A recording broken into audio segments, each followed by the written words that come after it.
You know it's this. Take a perk and a talk of that shit. Money swallowing like sis. Did it perfect in the kid. Got a billion who sang on my head. Look up better. Put on the road I just spent. I know we got $1 million. The devil that shit ain't not cheaper again. Hello and welcome back, fellow anime lovers, to MangaMuse. I am delighted to have you join us once again in the world of fanfiction and fantasy. This is the second part of, What If Naruto Makes Female Ninja Army? Special note, this fanfic is written and a masterpiece of Mad Hat 886 on fanfiction.net. Do check and support the author too. Now smash the like, share and subscribe button for more. Also press the bell icon so that you never miss such great parts. Thanks for the introduction. Now let's dive into the world. The hidden village of the Leaf was busy as the villagers worked to rebuild their village after the battle that took place a few days ago. The ninjas who had passed the exams to become ninjas were told that they'll have to wait as many of the older ninjas were too injured to be able to test them whether they start their training to become ninjas or go back to the school. As their teacher Irika is in intensive care. Most of his body has been broken and the amount of blood lost would have killed him if the ones who did this to him had finished the job instead of leaving him in the forest to die. One of the Umbu had found him and had gotten him to the hospital in time to save his life. And the students were more interested in what the 5 women who caused the damage to the village took, first. They took the forbidden scroll written by the 4th Hokage. Second, the women took Naruto the last place in the class. Is this all we have on them? Sarutobi the 3rd Hokage said as the Umbu in his office gave him the report on the women who took Naruto from the village. Yes, this is all we managed to gather on them, the Umbu said as he handed the Hokage the folder containing all of the information on the women who were posing as travelers looking of an inn to rest at. What of the carriage and the horses they use? The 3rd asked. There's nothing to identify where the carriage came from. Judging from the makeup of the carriage, it's one of the new armor-plated carriages that are made to transport important people. The horses are of a prime breed, they have been bred for speed and stamina. The horse breeders are already clamoring to get the horses as they never seen such prime-bred horses outside of a royal court before. Whoever these women are, they're well funded as those horses alone are Roth, 10 years pay for an Umbu like me, the ninja said. Since they didn't mind losing those horses, it can only mean that whoever sent them didn't minded losing such an expensive investment in the time and effort it takes to breed them. Plus the airship, which alone if it was built here would bankrupt us just to have it built, let alone the cost of maintaining it, means that they have very deep pockets, Sarutobi said as he sat back in his chair. How's Irika doing?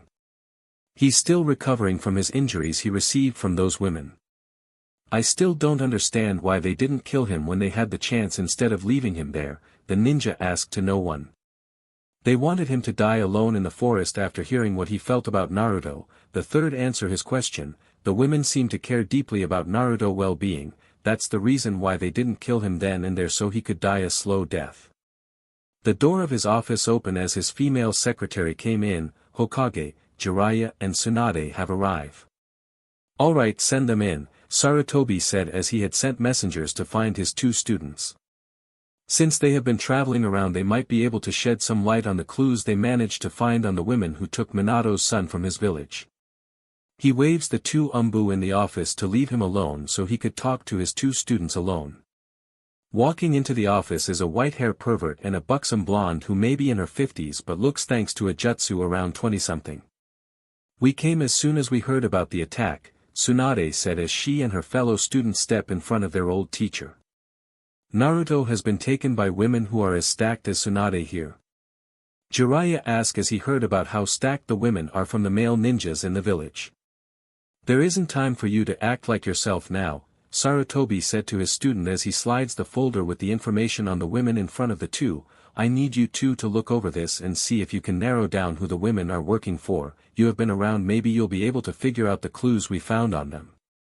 Alright, we give it a shot, Tsunade said looking over the photos in the folder. Wow, they do have the same kind of busty built old flat chest as here now, Jiraiya said looking over the photos that were taken of the women during the chase. He got a punch in his gut by Tsunade, who doesn't like to be reminded what she was built like when she was younger. Wait a moment here, Tsunade said as she looks closely at the photos of the women. I think, I know where they came from. They remind me of the Delmos of the Land of Metal. The Kangakyur Nin, the third said, recalling the last time he had a personal encounter with one of the women from the Land of Metal. That would explain a lot about how they were able to use so many powerful jutsus without running out of churka. That's the reason why I rarely go to the Lands of Metal, Jiraiya spoke up. They might dress in revealing outfits, but they seem to find someone peeking on them to be very offending, and you have no idea how many powerful jutsus they know. With the bloodline they never run out of energy. Gathering energy from their surroundings makes them very powerful, Tsunade adds. Hidden villages all over have been trying to get the Delmo bloodline into one of their clans for generations now. Since they only have female children meant that the villages couldn't get a male of the Delmos to sleep with a couple of women of a clan. And the fact that they all have a seal on them that doesn't allow them to bear a child till after it's removed by their family means that no hidden village has ever been able to get the Delmo bloodline into their clan. Why would they want to kidnap Naruto, and how did they know that the Forbidden Scroll was written by Minato? Sarutobi asked his two old students. Well, besides us, the only one that knew about the scroll was his wife, since he was working on it at home. She was carrying Naruto at the time, Jiraiya said, remembering back to 12 years ago before the nine-tailed fox came to the village. You don't think that Kiko leaked that information, do you? Tsunade asked out loud. About 2 months ago her diary she kept that was kept in a file room went missing, Sarutobi said. She had started writing in that book once she learned she wouldn't be able to go out and fight with Minato till she gives BRTH to their child. But that still doesn't explains why they took Naruto, Jiraiya said as he looks at the photos of the women that took him. Kiko couldn't have been one of the Delmos since she didn't have the childless seal on her, and she gave BRTH to a male child, which everyone who knows about Delmos, they can only have female children. But maybe she knew someone there, Tsunade suggested. That would explain why she fights like one of them, Jiraiya said as he remembers the fights she and Minato used to have that would quickly become a street fight against the couple, as they always love fighting and showing how far they came along in their training to each other. I should look over the files on her, maybe there's a clue in them, Sarutobi said as Kiko only told Minato about her life after she had been beaten by him. She had left Naruto a necklace with a strange chest design on the locket made of a mix of gold and silver, along with her other belongings that are all being kept inside the file room. He called his secretary to get the box holding the belongings of the fourth Hokage and his late wife to his office. In the archives. You think that the file room would have been better kept than this, Quistis said as she looks through the boxes looking for the box they came for. They had sneaked into the archive an hour ago and started looking through all of the boxes that contain the belongings of the late Princess Kiko and her late husband. The room is filled with file cabinets and wooden boxes containing files and belongings of the residents of the hidden village. The entire 5th floor of the Hokage Tower is nothing more than a file room to hold all of the documents that are on the residents, both past and present. The room therein is the one that holds the belongings of the past Hokages as well as some of the powerful clans of the village. They should be way in the back somewhere, Pain said as she hands another box to her husband. I just wish that they put the boxes by data or clan than just stacking them like this, Ruto said as he lifts several boxes in his arms out of the way as his wife and Quistis stack more boxes on top of each other. I found it. Reno shouted as he jumps down from the ladder holding a wooden chest in his arms. Finally, Ruto said as he opens the large armor-plated briefcase they had brought along to hold the contents of the box they came for. Wait, let's make sure that it's the real thing, Quistis said as she opens the box her husband is holding up for her. Can you hurry, it's heavy, Reno said as he wants to set the box down. Quite, or I bring out the WHP again, she said back, making her husband steady himself as he holds the box as his wife looks over the things inside of it. Alright, dump it, Quistis said as they have the right box. Reno nods as he empties the contents of the box into the briefcase. Finally we can go, Pain said as she turns to leave when the door leading out opens and a surprise file clerk saw the people in the room. Before he could react, Pain crossed the room in a heartbeat, hitting him in his gut with the end of her sword. Looking outside of the room, Pain cursed as she saw several clerks running off shouting for help. We got to get out of here now. Hit the fire alarm, it will confuse them, Quistis shouts as most of the people would only think there's a fire, not thieves in the building. On it. Pain shouts as she hits the fire alarm and joins the others as they made their escape as the fire system activates, the fire system turning on, spraying the floors with water, giving the 4 Turks the cover they need to escape. Pushing past the crowds of panicking people in the building. They got out to a fire escape and climbed down it into one of the alleyways as the sounds of the fire wagon bells came closer. Naruto carried the case as they ran for their escape route out of the city when several shurikens struck in front of them. Looking up they saw a busty blonde and a silver hair man jumping down from a window of the tower. What are the Turks doing here? Jiraiya asked as he recognized the suits the 4 people in front of them are wearing. He heard about the deep ops of the land of metal under the direct command of the royal family. In truth he had only heard rumors about them as they rarely did any missions in the eastern lands where they're at now. I heard that you guys stick to the western lands. What are you guys doing here in the east? Tsunade said as she glares at the 4 Turk members. Well, we came here to get something and we're not going to leave without it, Pain said as she readies her sword for battle. Naruto, you two get out of here, me and Pain will handle these 2 weaklings, Quistis said taking out her WHP. Weak, both of the 3rd Hokage old students said at the same time. Yes, weak, Pain said as her and Quistis' husbands ran down the alleyway. Carrying the important documents they came here to get. Everyone in the west knows that the countries in the eastern lands are the tamest compared to the lands to the west of here, Quistis smiles as she adjusts her glasses. Besides, with women like us around, the other countries had to get stronger to keep up with us, Pain said as she and Quistis charge at the 2 leaf ninjas. Tsunade pushed Jiraiya back as she blocks the sword strike from Pain with a kunai and the WHP crack from Quistis by grabbing it with her hand. Go get those guys, Jiraiya, she shouts to her teammate. I hold them back. Be careful, he shouts, jumping up the building sides till he reached the top and ran by rooftop after the 2 male Turks. You really think you can hold us for long? Pain smiles as she began forcing Tsunade back as she puts more churka into her body, more than the leaf ninja could ever do. You have no idea who you're dealing with here, Tsunade shouts as she jumps back, breaking the weapon lock. Neither do you, Quistis said as she began doing hand size for a powerful jutsu as Pain began attacking the leaf ninja again, keeping her away from her teammate. Tsunade fought off the sword strikes against her, but she couldn't keep it up for long as she has to pump so much churka into her body just to keep up with the red-eye woman. The way she moved was like the sword was a part of her body. Pain, seeing Quistis done with the jutsu waiting for her to stop playing around, she evades Tsunade kunai and strikes her in the back of her kneecaps, making her fall to her knees with the back of her sword. The last thing Tsunade saw was the blonde woman with glasses throwing a jutsu at her. The alleyway soon glowed brightly as a blue light suddenly flashed following a female scream. A couple of blocks away. You think it was wise to just leave them there? Naruto asks as he carries the case. No, but if we didn't, you know what would have happened to us, Reno said as he takes out his rod preparing to fight his way out. Hold it right there, someone shouted as several ninjas surrounded them. Raijin burst out from one of the buildings through a wall, swinging his staff at the ninjas in front of Reno and Naruto, knocking them out of the way. Get going, you know. The leaf ninjas threw their shurikens at the large man in the gray suit, but they were batted away by Selfie as she joins her husband, spinning her oversized nunchaku, making a shield to protect her husband from the attack. Leave this to us, we'll join you guys later. Thanks for the help, Reno shouts as he and Naruto ran through the opening their teammate made for them. Not a problem, Selfie smirks as she began attacking the leaf ninjas, following her husband's lead as he smashed his way through the ranks of the ninjas. Spinning his staff at a high speed, Raijin deflects the shurikens thrown at him as he powers his way through.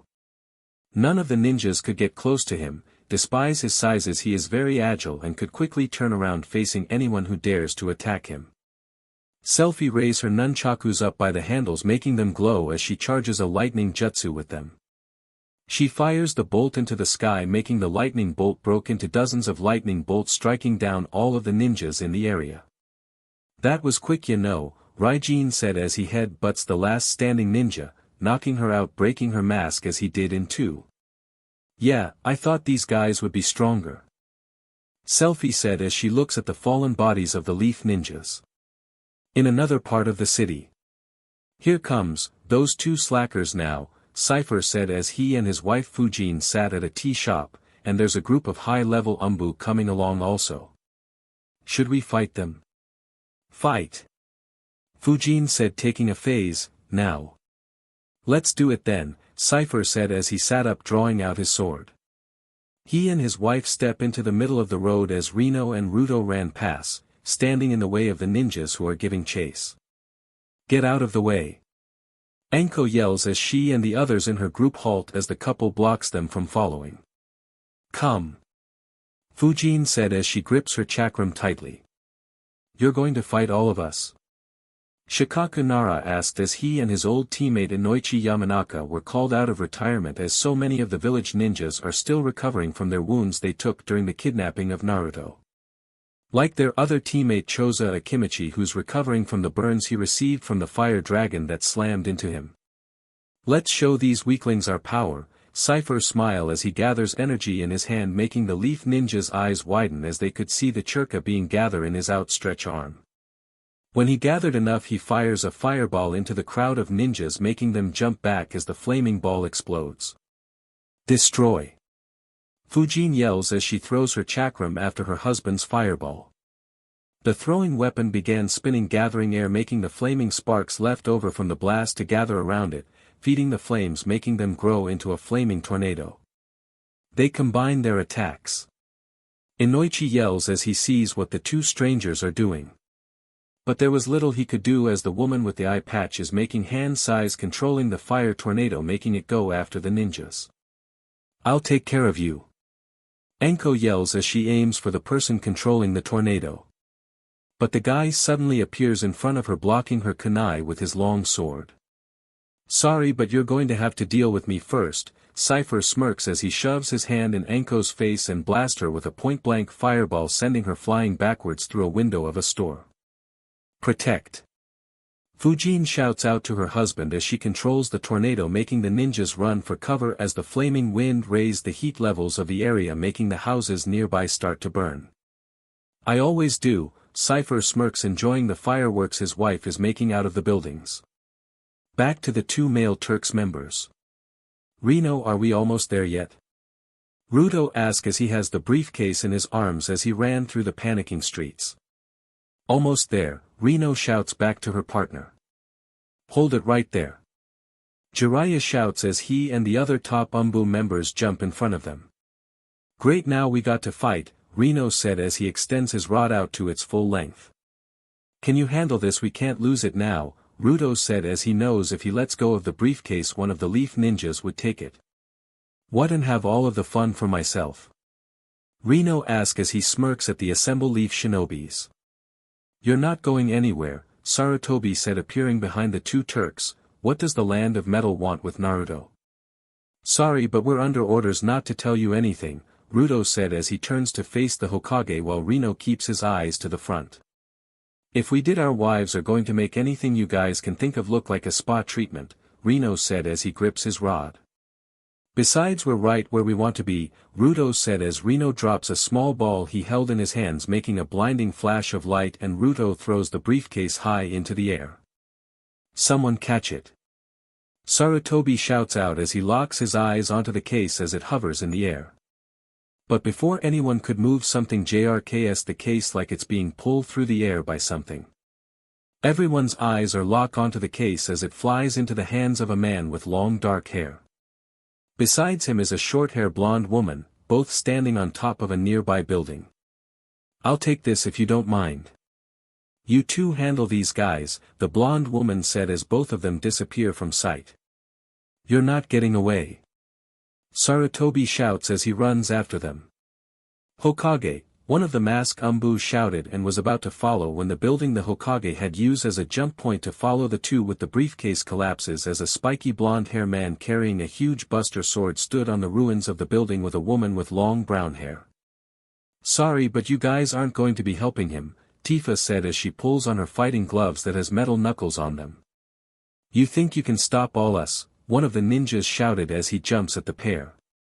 The spiky hair man slaps the ninja out of the way with a swing of his massive sword using the flat side of the sword like a bat. Yes we do, Cloud said as he rested his large, heavy sword in his shoulder. You guys have it so easy here in the East, Tifa smirks. You guys never had to deal with the kind of power we have to face regularly on the West, Reno smiles as he charges up his rod. And that's because the land of metal acts like a buffer zone between the West and the East, Ruto said cracking his knuckles. Now let's show you guys how far you are from us in terms of power. Ruto grabs a lamp pole and rips it out of the ground and began swinging it at the leaf ninjas, their surprise at the speed he's able to swing the long and heavy metal pole. He breaks open a hydrant and the torrent of water knocks a couple of ninjas down, filling the street with water. Reno smiles as he charges up his electric to full power and plunge it into the puddle of water, giving the ninjas stand on the water a shock of their lives. Jiraiya runs to help but was stopped as Cloud appears in front of him. He barely blocks the Buster sword with a kunai as Cloud, using the heavier weapon, forced the pervert ninja back with a shove of his massive weapon. How the heck can you swing something like that and keep it up? Jiraiya asks, as someone of his build and size shouldn't be able to swing that super heavy weapon around like that. Well, he has a lot of endurance training thanks to me and Aerith. Tifa smiles wickedly as she slams her fist into the face of an Umbu, breaking his mask in two.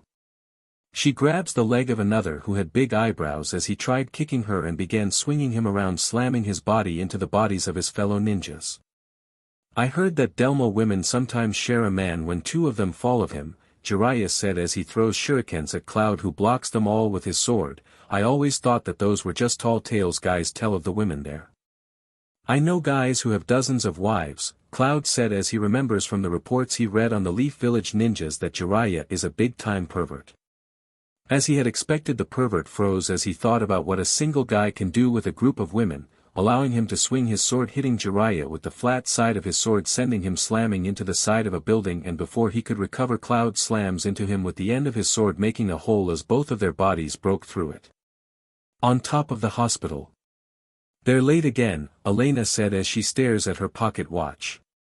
They'll be here, Sang said to his wife as they waited for their ride as well, for the others to handle the people they're fighting and get to where they are before they're left behind. You're not leaving this time, Sarutobi shouted as he tore off his robes, revealing his ninja suit he wore under it. Trying to make up for lost time, are we now?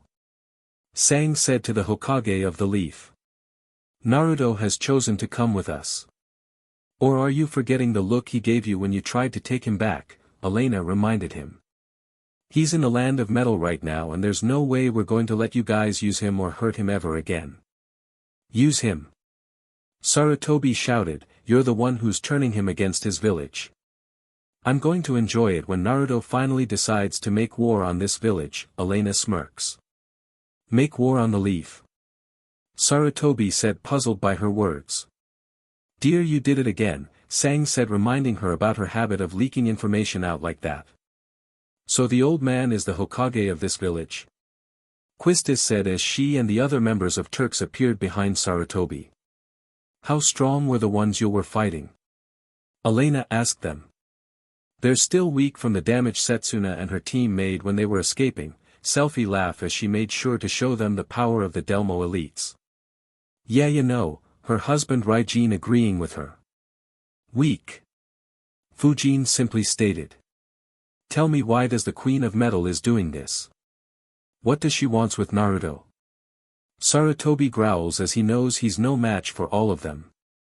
Well, you did try to live up to the promise you made to his father to look after him after all. But you could have done better, much better, Sang said. I'll tell you this much. Naruto is the first male to ever be born with the bloodline of the Delmo flowing through his veins. His bloodline ability is laying dormant for now, only a simple matter of waking it up. Kiko was from metal then, Sarutobi said as he remembers when she first found out she was carrying a boy and how much she and cried in joy of finding out. Because she's carrying the first male to ever be born in her ninja clan's bloodline. Elena was about to say something when Sang cups her mouth. Now dear, if you can't keep it to yourself, don't say anything at all. Elena murmured as she kept her mouth shut. Here's our ride. Tifa said as she and the others grab onto the cable lines sweeping through the air as a small, fast airship flew over the village. Sarutobi could do nothing but watch as the Turks were being pulled up into the airship hanging onto the cable lines already out of range. At least he now knows why the Queen of Metal had ordered her ninjas to take Naruto by any means. For years hidden villages have been trying to get the bloodline of the Delmos into their villages. Because of the seal that's placed on the young women, making it impossible for them to become with child while having the seal on them, since they can only have female children, it made it hard for any village to get their bloodline into one of their clans. But with a male Delmo it would be a simple matter of having him sleep with as many women possible to spread the bloodline through a village. It's no wonder they wanted Naruto so much, as he could single-handedly spread their well-protected bloodline throughout a village once it becomes common knowledge that any child of his would have the bloodline power to gather churka from their surroundings. All of the clans of the village would send one of their young girls to stuck him to make Naruto a part of their clan. Any clan of the village that would have managed to get Naruto to marry into it would quickly become the most powerful clan of the village. So that's why you wanted the village to see Naruto as a hero, Sarutobi said sadly to himself. Naruto would have been the greatest gift to the village that you died to protect. Through him would have given us an entire generation with the bloodline of the Delmos. I'm sorry for this village for failing your test, my old friend. In the northernmost part of the Queendom of Metal lays a hot spring resort that also serves as a cover as a hidden village. In the main building of the resort town, Tiger Tanaka, head of the Land of Metal's most secret spy network, sat in his office. Before him are two young girls, both of whom been called up here. Kasumi and Ayane, who practice the Mugen Tenshin style, called here by their superior after yet another fight regarding a boy named Hayabusa. A fight that had ended with that boy declaring that he never wanted to see either of these overly violent bimbos again and wouldn't date either of them if ordered to by the head of his clan. Since he had sworn this in front of the amused clan chief, and on his personal honor, that pretty much closed the door on either of them ending up with Hayabusa. Naturally the two blamed each other for this development. Violent over sec bim, muttered Kasumi, holding an ice pack over one eye. Prissy flat-chested heroine, returned Ayane, setting the bandage over her nose. Both of you, shut up. Tiger said. He didn't actually raise his voice, he just managed to make that same sort of impact. Your rivalry has no place here. This is business. Kasumi bit back a retort about how she was not flat-chested. She was 15 years old, in the prime of her life, and had a busty if lithe figure for her age. No, definitely not flat-chested. She was cute when she was younger, now in full bloom, with reddish-brown hair that didn't look horribly out of place, and soft brown eyes that could glisten with tears on a moment's notice. Ayane would have liked to mention her own stats in reply. She was also 15 years old and had been Kasumi's rival for most of the past 10 years. The same height, though slightly lighter, except that her bust was slightly bigger. Something she delighted in pointing out to Kasumi. They'd fought over everything as they both had been born at the same time with different mothers but with the same father who owns a butcher shop. Their mothers had, like many of the women in the Land of Metal, share a husband together, both of whom are busy working in one of the resort's many inns, which serves as the main income to the hidden village. Seeing the two of them ready to leap out of their seats and start fighting right there, Tiger decided to remind them of a few things. He spoke to both of their mothers and father. He informed them that he had thought that these two girls were modern products of the best eugenics program in the Land of Metal, trained and disciplined martial artists. Clearly he was wrong with the two squabbling little girls who had somehow appeared in his presence when he had summoned two talented and promising ninjas. Tiger Tanaka went into great detail, never repeating himself, as he reduced the two girls to 3 years old, 12 inches height and near tearful states. Even the tough bad girl, Ayane. Tiger finished, then managed to look brooding and mildly unhappy. You two are aware of the eugenics program first dreamt of several centuries ago. The best warriors, the best houses, the best espers, the talented and the healthiest. If it worked for cattle, why not men? Simply get these best of the best together, and sooner or later there are children involved. Nature itself helps this concept. Both girls colored. Kasumi thinking of Hayabusa, Iane of another boy named Hayate. As both of you must have heard by now that the grandson of Hunrock and his wife Queen Carline has been brought back from the hidden village in the Land of Fire. It's been over 500 years since Own Village first settled in this land. Our people were nothing but nomads when we first entered the Land of Metal after our land was conquered by an invading army. We have served the royal house of Delmo in gratitude for giving us a home to call for our own. We have served as a network for gathering information on the movements of other nations. Now with a male heir to the throne our clan can have a tie to the royal house of Delmo. Tiger waited for the realization to penetrate. They were both quite comely. Kasumi with her mix of classic metal features with just the right amount of mix BLD to give her a slightly exotic look. Iane who looked even more exotic, with her pale hair and flair for what would be unbearably cute costumes were she not so harsh and deadly in personality. Then both realized what he had said and their eyes widened and mouths dropped at the same time. You can't mean. Tiger nodded. Oh, admittedly the boy is only 12. You'd have to wait a few years for marriage. But, Kasumi flushed at the thought of what the boss was suggesting. Humph. I doubt some 12-year-old could handle someone like me, Iane said with a superior air, recovering as best she could. I doubt he would even want to handle you, Kasumi couldn't help but add. The two glare at each other making sparks. You know that for generations we have been agents in gathering information and intel on a target while the Delmo ninjas serve as the attack force for metal. We have been downgraded from a powerful fighting force to nothing more than scouts and information gatherers. You two are the best this village has produced in years, showing how far we have fallen from what we used to be. But this to many of our clan members doesn't matter, as ever since the first hot spring was discovered here, we have been turned into owners and merchants than the powerful warriors we once were. We have now become nothing more than spies and work as an information network for Delmo, since so many people from other nations come here for some are in the springs. And which most of the young men find enjoyable as breeders, since we're one of the only villages left that doesn't have a majority of the women here with the bloodline in their veins. Yeah, we know, Kasumi spoke up, as many of the boys of the village that are older than she is have already slept with girls with the Delmo bloodline. As when the girls from Delmo reach the age of maturity they go and visit one of the villages who doesn't have much of the bloodline flowing around, find a guy and get busy. It's considered a rite of passage for those girls who going to become full-fledged Delmos. Our moms sometimes let one of their friends sleep with dad to have a child, Iane said flatly, remembering the parties that her mom throws when one or more of her single friends drops by. When she was younger she always wondered why her dad looked so tried while her mom, Kasumi's mom, and her friends looked so energetic. Now that she's older and learned about the birds and the bees, it does explain all of the and screaming coming from her parents' room. But now with a male Delmo who is from the royal family who has the strongest of the bloodline power, we have the means to introduce the bloodline into our clan.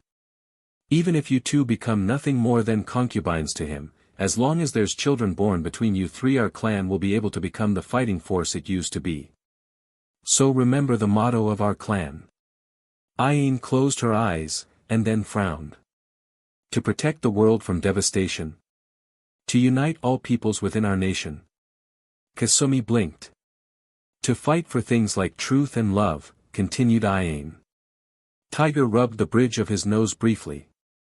No. And I can see your training has not been nearly strict enough. Both of you will go to Iron Mount. I will review your folders and decide which of you will act as support for the other, and who will approach Prince Naruto. Kasumi looked at Iane. Iane looked at Kasumi. They both made retching noises. Tiger pressed a button. The chairs, and their occupants in them, dropped into a room far below. Yes, they definitely need more training. Far south of the Land of Metal. Zhu Rong wiped her brow with the back of her hand, flicking droplets of perspiration off her skin. The jungle air was humid and very hot, her entire body shimmered with sweat. Due to the hardships of living in the wild, her body was physically ravishing, toned without losing a hint of femininity or SNSL beauty. Her melons were large and supple beneath the makeshift top made of lion skin, which she took from an already dead lion a long time ago. Her face was extremely appealing and she had blonde hair that spilled to the middle of her back. Men back in civilization lusted for women like her.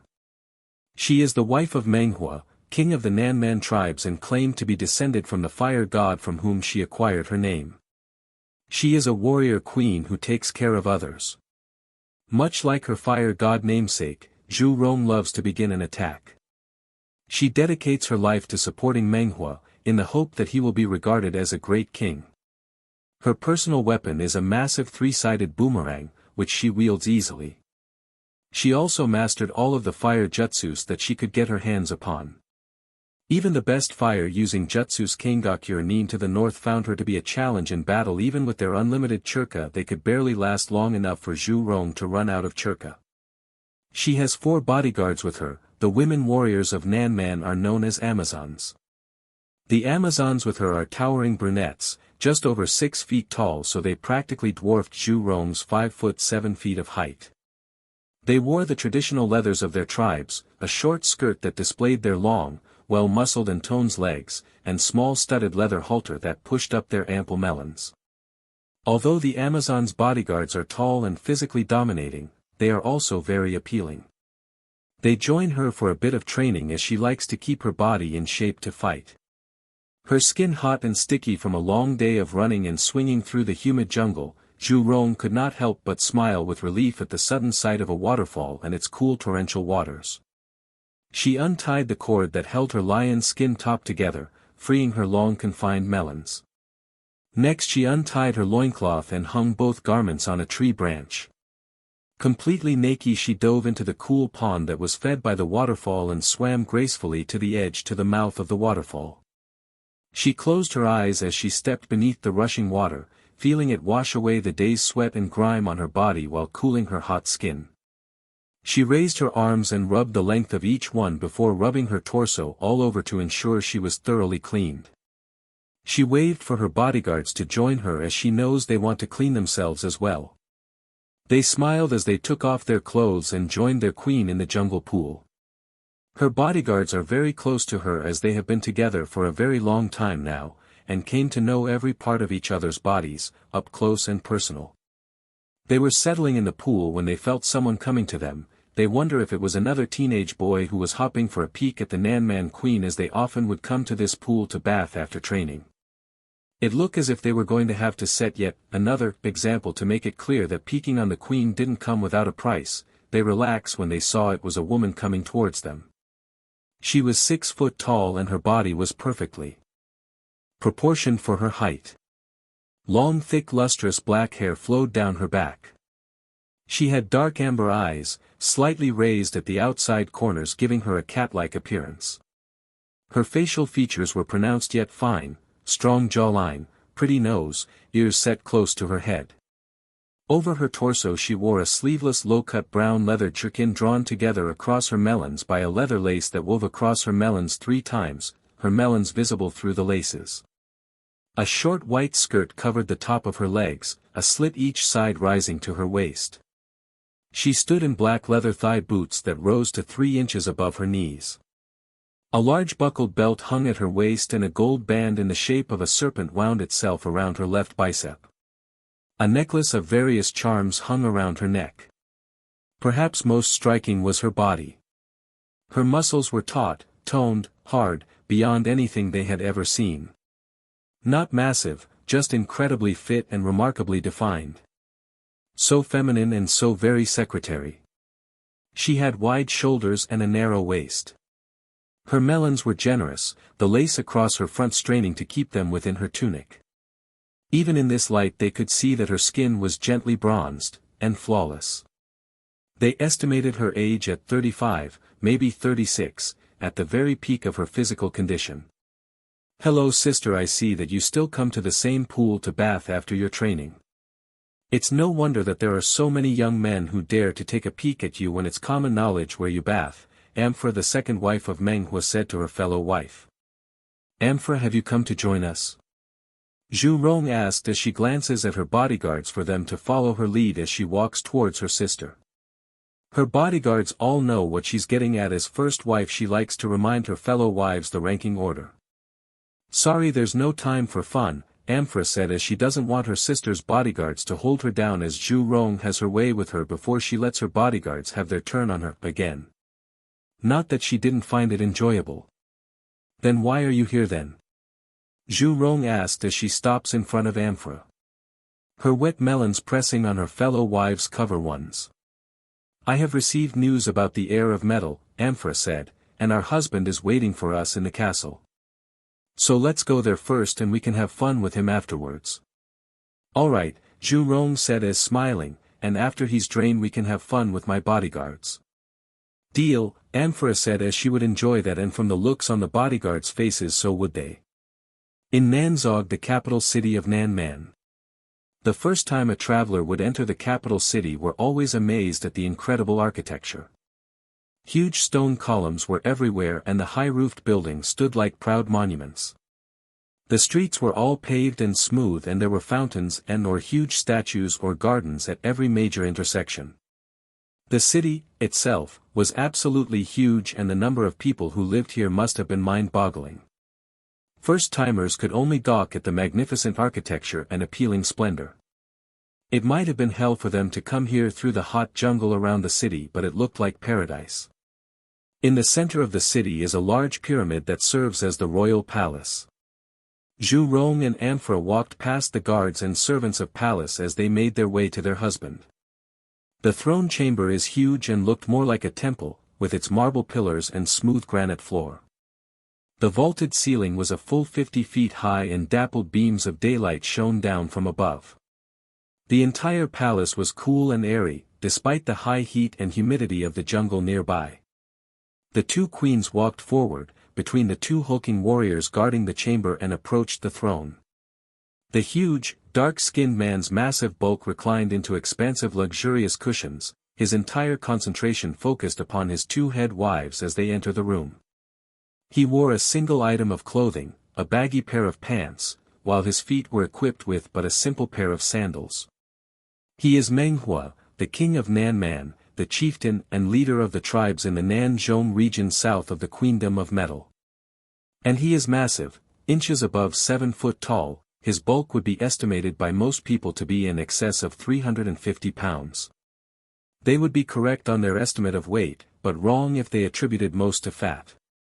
While he definite was smoothed and rounded about the trunk and arms by a generally unacceptably thick layer of fat under the skin, most of what lay under that was muscle, quite inhumanly well-developed muscle.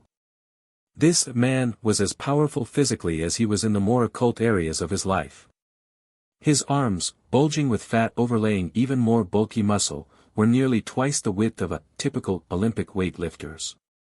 His belly, while bulging and smoothed by a not insubstantial layer of fat, nonetheless betrayed the location of sheets of ridged muscle underneath.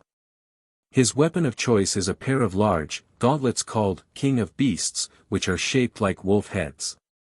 In battle he's an unstoppable juggernaut, as he wears thick armor which is covered with seals that make them stronger and harder. He doesn't even feel any blows from any attacks that are thrown at him.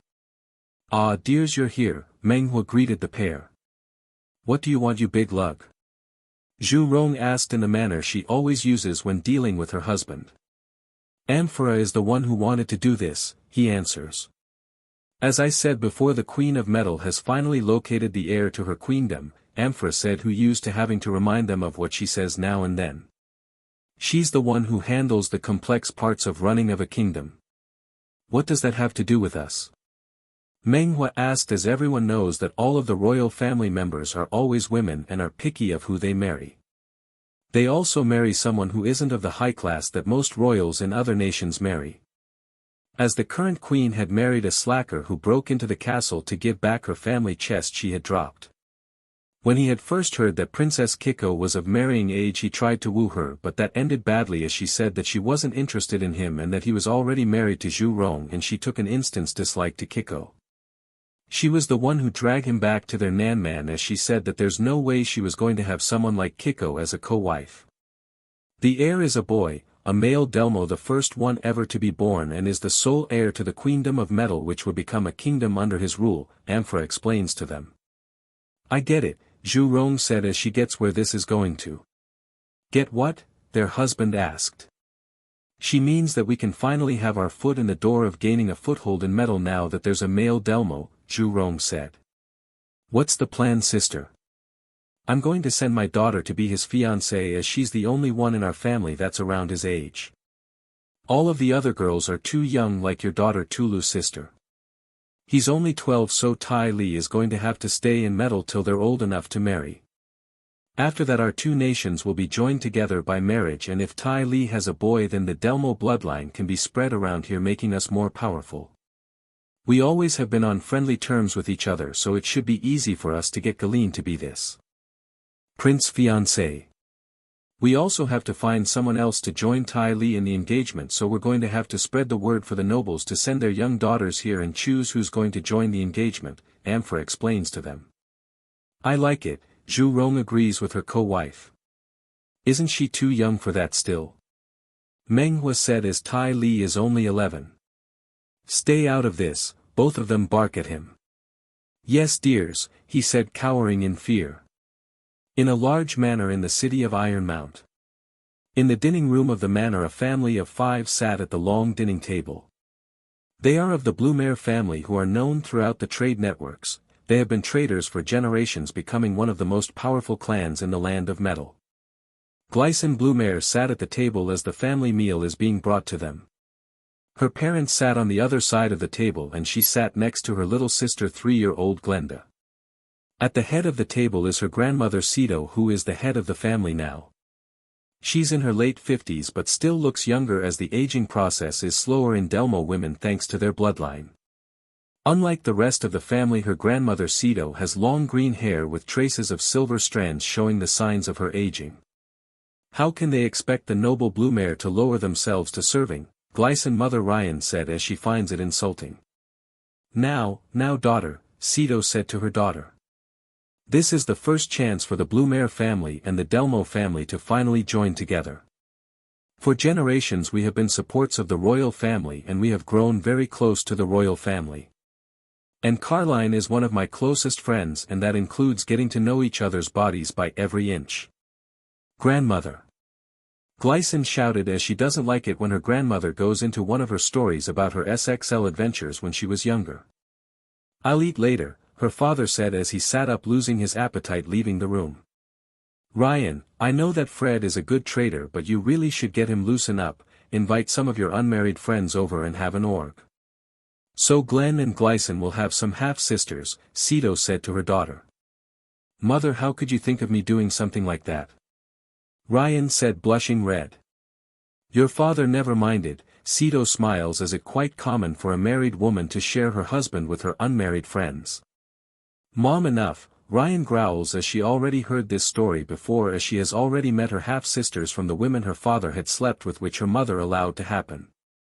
I'm all for having Glycine be Carline's grandson's maid. And when they get older there be so many things they can do with each other like, Glycine acting like a maid caught stealing and her MSTR punish her before he takes her roughly, Sito giggles as she remembers the games she used to play with her husband when both he and she were younger. Mother. Grandmother, both younger Blumare women shouted their faces a bright red. And I have some old outfits that I'm sure can fit you, Sito smiles as she watches her daughter and granddaughter faces grow even redder. The only one that isn't paying attention is Glenda who is too busy playing with her food to notice what's happening around her. Inside the castle. How is he doing? Hunrock Delmo asked as he walks down the castle's hallway with a blue-hair woman dress in a white lab coat. Her lab coat is wide open showing the white blouse and loose pants she's wearing.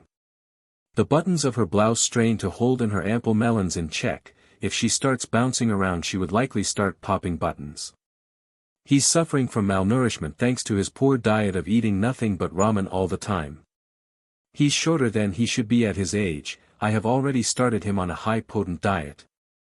In a few months his body should start growing to what it should look like for his age, Dr. Mizuno said as she looks over the report on the notepad she's holding. I expected as much, Hunrock said as when he first saw Naruto he could tell he was shorter than he should be. After he and Carline had introduced themselves to him, they had Mizuno and her medic team to give him a full examination to see how healthy he is. We did some operations in fixing his body that were damaged from what, I'm guessing beatings at a young age, Mizuno said as she and her team had to snap badly mended bones back together to be allowed to heal the right way. I see, Hunrock said in a dark tone. He's glad that the Gold and Turks had done so much damage to the Hidden Leaf village when they were there. And with the news of not once but 2 times that the Leaf Ninjas have been beaten on their home ground would make potential costumers look to other hidden villages for jobs to be done. He also talked to the heads of the trading guilds in metal to cut the trading with the Land of Fire in half. When they got to Naruto's room, Dr. Mizuno found the prince and the room had gotten a bit crowded. Why there were so many nurses present, she wasn't sure. Sure, he is the first male to be born in their clan, but there were other guys about. And why was his blanket thrown back? Dr. Mizuno? I mean we were just checking his. Komori Mizuno eyed the panicked nurse, the candy stripe assistants, and all the others showing signs of distress, embarrassment and lust. She looked puzzled and then at the still unconscious boy.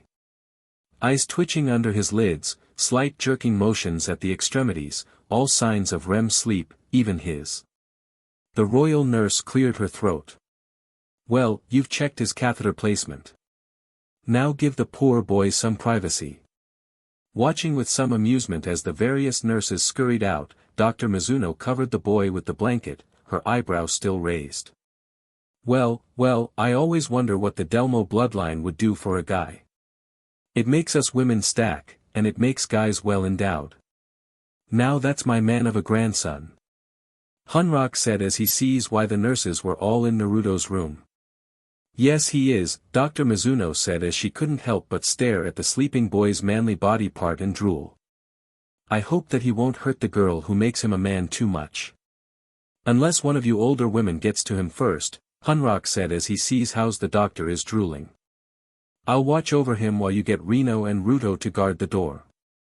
What, you don't think we can't protect him? One of the red Delmos outside the door yells.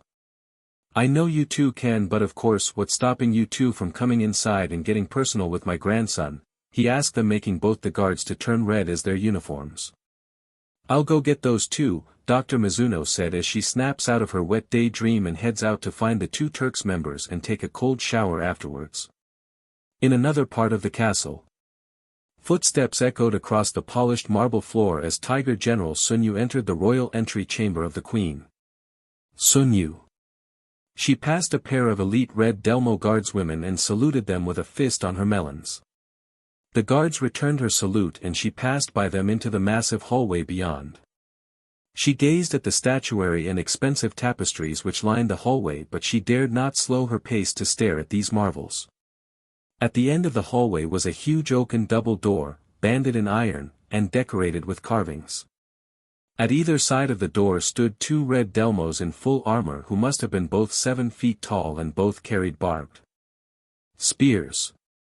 Sunyu was not a large woman, only some 5.5 feet tall, but she radiated a power and confidence that any great warrior would envy. A skillful commander as well as a powerful jutsu user, Sunyu is the queen's right hand. I see you're late, Jiao Chan said to her rival, smirking as she did so as she walks towards the door. The expression seemed to irritate Sunyu. She fixed her cold black eyes on Jiao Chan, making the general, who's also a dancer when she's not on duty, giggle in response. Sunyu's face was pale and appealing. Her eyes, the small proud nose and faintly pouting lips were all Jiao Chan could see of her body. The rest was encased in golden armor. A high-peaked helm and a long coat of iron plates hid any trace of womanly curves. Jiao Chan guessed that Sunyu would have a compact, muscular body, very different from her own lush curves. Jiao Chan was a few inches taller than the general, her long brown hair pinned up in an elaborate series of loops bound with yellow ribbons. Her skin was flawless, pale pink, silky soft to the touch. Jiao Chan's eyes, now shadowed with apprehension, were a warm, compassionate brown, her lips pink and full. Her large melons heaved faintly beneath the tight crimson bodice that encased them while remaining open at the top to reveal the deep cleft between the full and perfect orbs. Jiao Chan's long and graceful legs, the faint lines of a dancer's muscle barely visible beneath her creamy skin were drawn up under her delightfully rounded bottom. "The queen is waiting inside," one of the red Delmo guards said as she easily opens the massive door into the chamber. The two rivals nodded as they walked through the doors to talk to their queen. The walls of the throne room were all covered with gold and silver dragons that seemed to shift and move, with the symbol of metal in the middle on both sides. The pickaxe in symbol of the metal works that the land of metal is known for and why the nation is so powerful as it the biggest producer of metal ores on the continent. Air exchangers had been installed to make the air fresher and of a more comfortable temperature to the people who came. Also the walls were luminescent, causing the room to be lighted without the need for light bulbs or the torches that were still in use in this era. And of course, all this led to the throne, made in such a way as to make the person sitting on the throne seems to be larger than life. Sunyu the Iron Wall General and Jiao Chan the Silver Wind General, "It's nice to see you two again," Queen Caroline greeted the two by their rank and titles. "You're looking better, my queen, now that your grandson is safe in your hands," Jiao Chan said as her queen has been pacing around the castle when she had first learned what had become of her daughter and her grandson. "What may we do for you, my queen?" Sunyu asked. "As you are very well aware of that, the other nations are going to be sending envoys here very soon.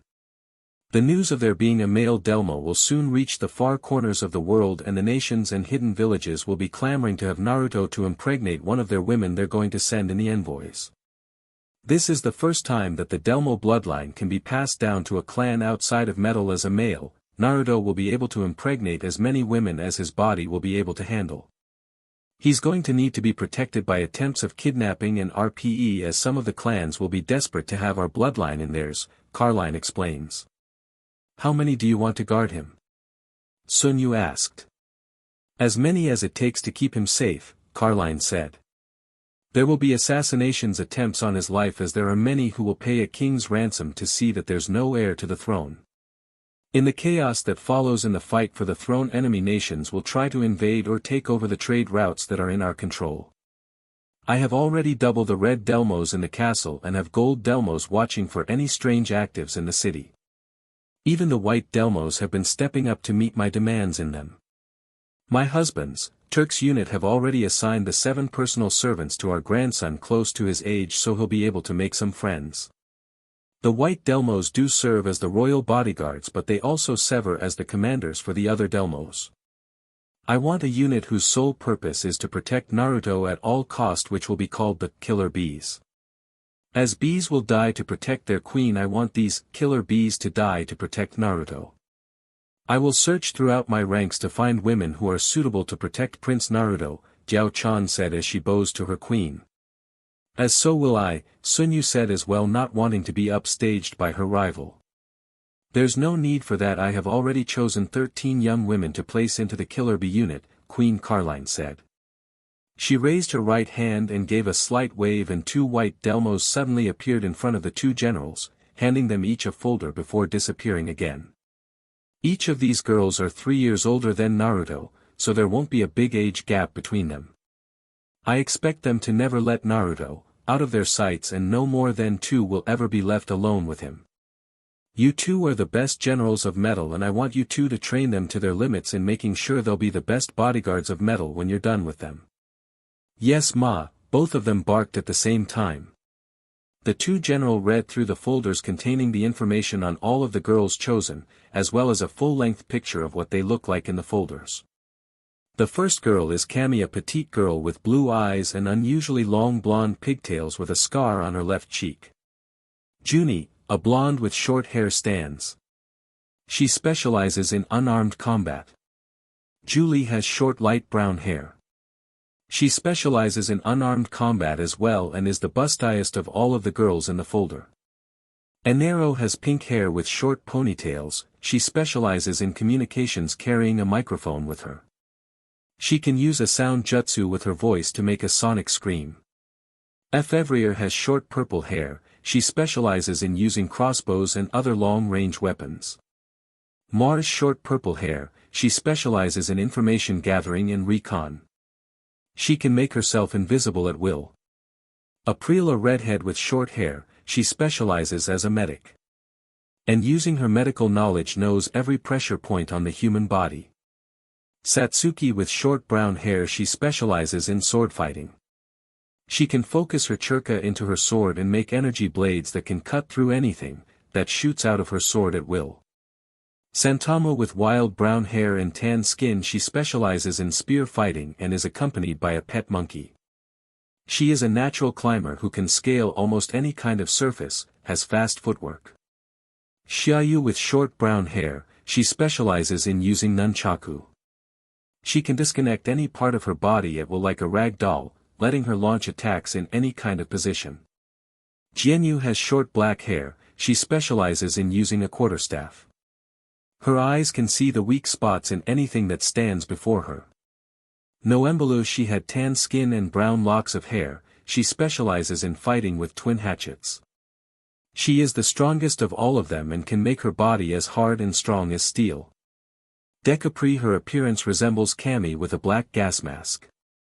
She can shut down her body's nervous system, letting her push herself longer and harder than any normal person can ever do. Impressive collection of girls here, Sunyu said looking over the list. We'll start their training right away, Jiao Chan said. You may take your leave now, Carline said. The two generals bowed before they left the throne room. Once the doors of the room closed, the aged queen called out, "You can come out now, Setsuna." "Yes, my queen," Setsuna said as she kneels before her. "The news media are going to broadcast the news about Naruto tonight, and after that you'll know what will happen. We're already being flooded with letters for engagements from all of the clans of metal already. And once the news breaks out on TV, there's going to be a tidal wave of letters. The mailroom staff members are already on the verge of going on strike with all of the letters they have to handle. Something must be done or Naruto won't be able to step out of the castle without girls chasing after him. And it won't be like what happens when a single cute guy wanders into the village and young women who are so man-hungry that they'll chase him down and take him right in the middle of the street." "Yes. I know. The last time that happened was only 4 weeks ago," Carline replied, remembering what happened to the handsome young man who stopped here to buy supplies as he was traveling to the eastern lands. "I already had letters sent out to all neighboring nations and hidden villages to send no more than 2 girls with a small SCRT for any engagements with Naruto." "What about the leaf?" Setsuna asked. "They'll be given a chance as all of the rest," Carline said bitterly. "But of course finding girls that were actually nice to him while he was in the village is going to be a very troubling task for them. And with Naruto, if he's anything like his mother, won't let anything go without being settled first. I won't let anything happen to him under my watch. I won't fail you ever again," Setsuna said. "And when Naruto orders us to repay the leaf for all the kindness they had shown him, I'll be at his side and protect him from anything with my life." "I know you won't," Carline said with an underlining tone in her voice. "Because you know that you will never be allowed to come back here ever again." "As I vowed," Setsuna said, lowering her head. "She won't fail this time." In the Leaf Village in nighttime. "Sarutobi, did you see what's on the news?" Tsunade yells as she burst into his office. She's covered with bandages as she's still recovering from her wounds she got from the fight with the 2 female Turks members. Out of the Leaf ninjas that tried to stop the Turks members, she is in the best physical condition. She was laying in her bed flipping through the channels when she saw the newsflash. "Yes, I already heard," he said as he tosses her a letter he had gotten earlier tonight. She looks over the letter, her eyes widen as she finishes reading it. "This means that once Naruto becomes the king of metal, he's going to want to take his revenge on us. Yes, and the only hope we have is for one of the 2 girls we're going to be allowed to send to be engaged to him. To become his wife and somehow stem the hatred he holds for us," Sarutobi said as he slumps into his chair thinking of what the council is going to react finding out as the news channels are already airing the news about the Prince of Metal. "What are we going to do?" Tsunade asked as she already knows how powerful the Delmos are, as the Turks, the elite of the metal forces, had wiped the floor with the Leaf's finest.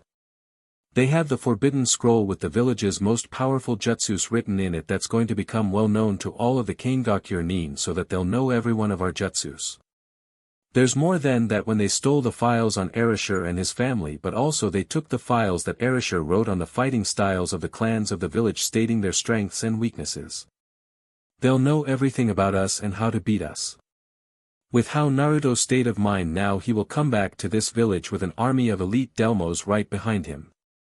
They have for years acted as a buffer zone between us and the lands to the west and have become much stronger than any hidden village that's here in the east. What's the plan then? Tsunade asked, not wanting everything her grandfather worked for to build to be destroyed. Have everyone look into which girls that Naruto knows is on friendly terms with him. We're going to send 2 girls of this village to Iron Mount.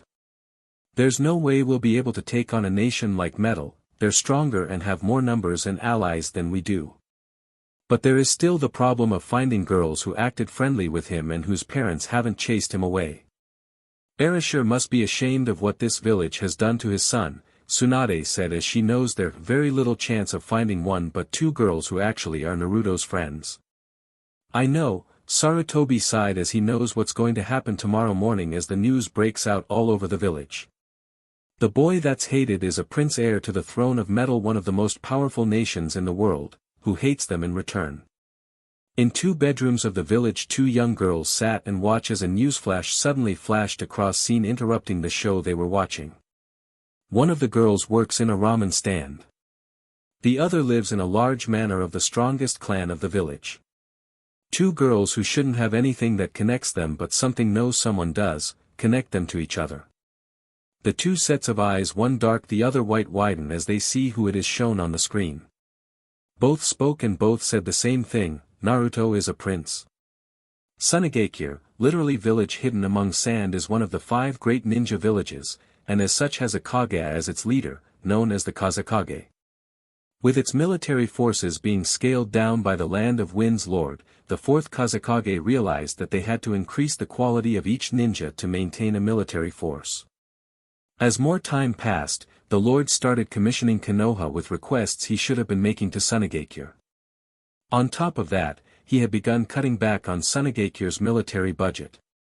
After hearing about the attacks on the Leaf, the Kazekage was overjoyed, as this would mean that the Leaf would be spending more time on rebuilding their village than doing missions. The Sand would be taking jobs that the Leaf would normally have been taking from them. With so many ninjas injured in each of the attacks and the fact that the Leaf were so badly beaten by much smaller forces, it would mean that a lot of people would be looking elsewhere for ninjas to do missions. And the plot that the Sound leader had sent to him would be much easier when the exams would begin. But then everything changed when he was watching the news 2 nights ago, reading over the letters sent to him. He had just finished the letter that the Queen of Metal, a major trader to the Land of the Wind, as they control the trade roads from the west where many of the imported crops they needed to feed their people came from. Standing in his office was the best ninja team that the Sand Village had produced yet. The first of the team and the oldest, Temari, who is his daughter. She carries a giant, iron fan on her back, which she uses as a powerful ninja tool. She specializes in long-range combat, and has demonstrated herself to be a keen analyst in combat. The second and the middle child is Kankuro, and is a ninja who specializes in ninja puppetry. At first he appears that he's carrying a large marionette wrapped in bandages on his back called Karasu. In combat, Kankuro tends to use Karasu in combination with a technique similar to a Kawarimi no Jutsu body replacement technique. He first lures his opponents into getting close to Karasu disguised as himself, then unveils himself from the bandages to finish his opponent off. His puppets are also equipped with various traps and numerous concealed weapons, such as hidden poison-coated blades, poison gas, and projectile launchers. In addition, the heads and limbs of his puppets can be disengaged from their respective bodies and used as projectiles themselves. Then there is Gaara, his 3rd child, the youngest, brother of Temari and Kankuro, his older siblings. As a child, the one-tailed Shikaku was sealed within Gaara during BRTH on the order by him, his father. This was done with a possession jutsu by one of Tsunade's elders, a woman named Chiyo. Because a sacrifice was needed, Gaara's mother, Karura, was used. Before she died, Karura cursed Tsunade, hoping Gaara would avenge her death. The reason Gaara's own father had inflicted such a fate on him was due to the country's feudal lords slowly weakening the hidden village, minimizing their ability to defend themselves. The feudal lord even began offering jobs to other hidden villages rather than his own. Seeing what was happening to his village, the fourth Kazekage realized that their ninja would have to be of much higher quality than ordinary ninja to compete, and Gaara was to be their ultimate weapon. Gaara was trained by his father, but raised mainly by his uncle Yashimaru. Being host to Shikaku gave Gaara almost instinctive control over sand. In addition, the sand itself guarded him, making Gaara a near impossible person to touch. For 6 years, everyone in the village feared Gaara, with the exception of Yashimaru. For a time, it seemed as if Yashimaru was the only person who cared for Gaara. Gaara's attempts to fit in often led to disaster, leading his father to begin ordering assassination attempts. Gaara had become, in the Kazekage's eyes, a failed experiment and too much of a threat to the other villagers to be allowed to live. Eventually, after quite a few failed attempts, the Kazekage ordered Yashimaru to kill him. Gaara mortally wounded the assassin before he knew it was Yashimaru. Saddened by the unfortunate incident, Gaara tried to apologize and ran next to Yashimaru. Yashimaru then revealed to Gaara that he never loved him. In fact, despite trying to love him, Yashimaru always resented Gaara for taking the life of his beloved sister, who was Gaara's mother. Yashimaru also revealed the source of Gaara's name, VERYYYY Shura, a self-loving carnage. Before Yashimaru died, he opened his vest to reveal explosive notes, and gave his final words, "Please die." Gaara survived, protected by the sand. Gaara's mother had resented the village for using her and her son as a sacrifice and a weapon, respectively, and cursed Gaara for putting her in so much pain. After realizing that no one loved him, Gaara used his sand to create the tattoo on his forehead, love, as a symbol of a demon loving only himself. For the next 6 years, Gaara would be the victim of almost constant assassination attempts, all ordered by his father. Each attempt ended with the assailant dead and him that much stronger and darker with each life he took. His entire village hated and feared him for the awful power of the demon sealed within his body. His own father, before later realizing that Gaara could be an effective tool, wanted him dead. As a result, Gaara became emotionally withdrawn, all but silent, and consumed with a bitter loathing for everyone but himself. He learned to find pleasure and eventually a reason to live in annihilating the numerous assassins sent to kill him and by extension, anyone who threatened his existence, anyone who was not himself. His insomnia, forced upon him by the fact that the demon inside him would eat away at his personality if he were to fall asleep, made Gaara further unstable. "Who do you want us to kill now?" Gaara asked his father. "No, this isn't a simple mission like that. This mission is going to take years of hard work to complete. And it's all up to Temari to complete it," their father replied. "What kind of mission is this?" his daughter asked, wondering where this is going. "As you may have already heard that the Land of Metal's heir was announced 2 nights ago," he asks them. "Yeah, we can't turn on a TV without that being shown on all of the news channels," Kenkuro said. "Yes, and with a male heir to the throne, for the first time ever, it's time for us to act. A letter was sent to me the same day the news broke out. The Queen of Metal has informed every nation and village that we cannot send more than 2 girls with a small SCRT for any engagements with her grandson Naruto, the Prince of Metal. The rest of the hidden villages have received similar letters. Wait, you're going to engage me to this prince?" Temari shouted loud enough for the entire village to hear.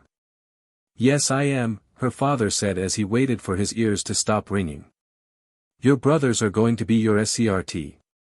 In 2 months you all are going to go to the Land of Metal, and will then enroll into their ninja school while trying to attract Prince Naruto to you. In the meantime you're going to train with the older kunoichis in the art of Stuckton. If this mission goes as planned, the Delmo bloodline will be introduced into the village, making us the strongest in the East." "Why bother?" Gaara snorted.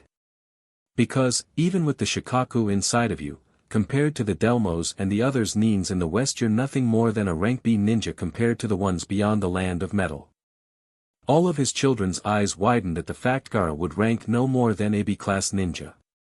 The land of metal has been our shield protecting us from the fighters from the Western nations, but this has also weakened us as we have never had to train at the kind of level or fought against the forces of the Western lands. When the gold Delmos of metal took Naruto from the Leaf, there were no more than 6 of them. They alone injured many of the Leaf ninjas, and destroyed many buildings before they escaped by an airship.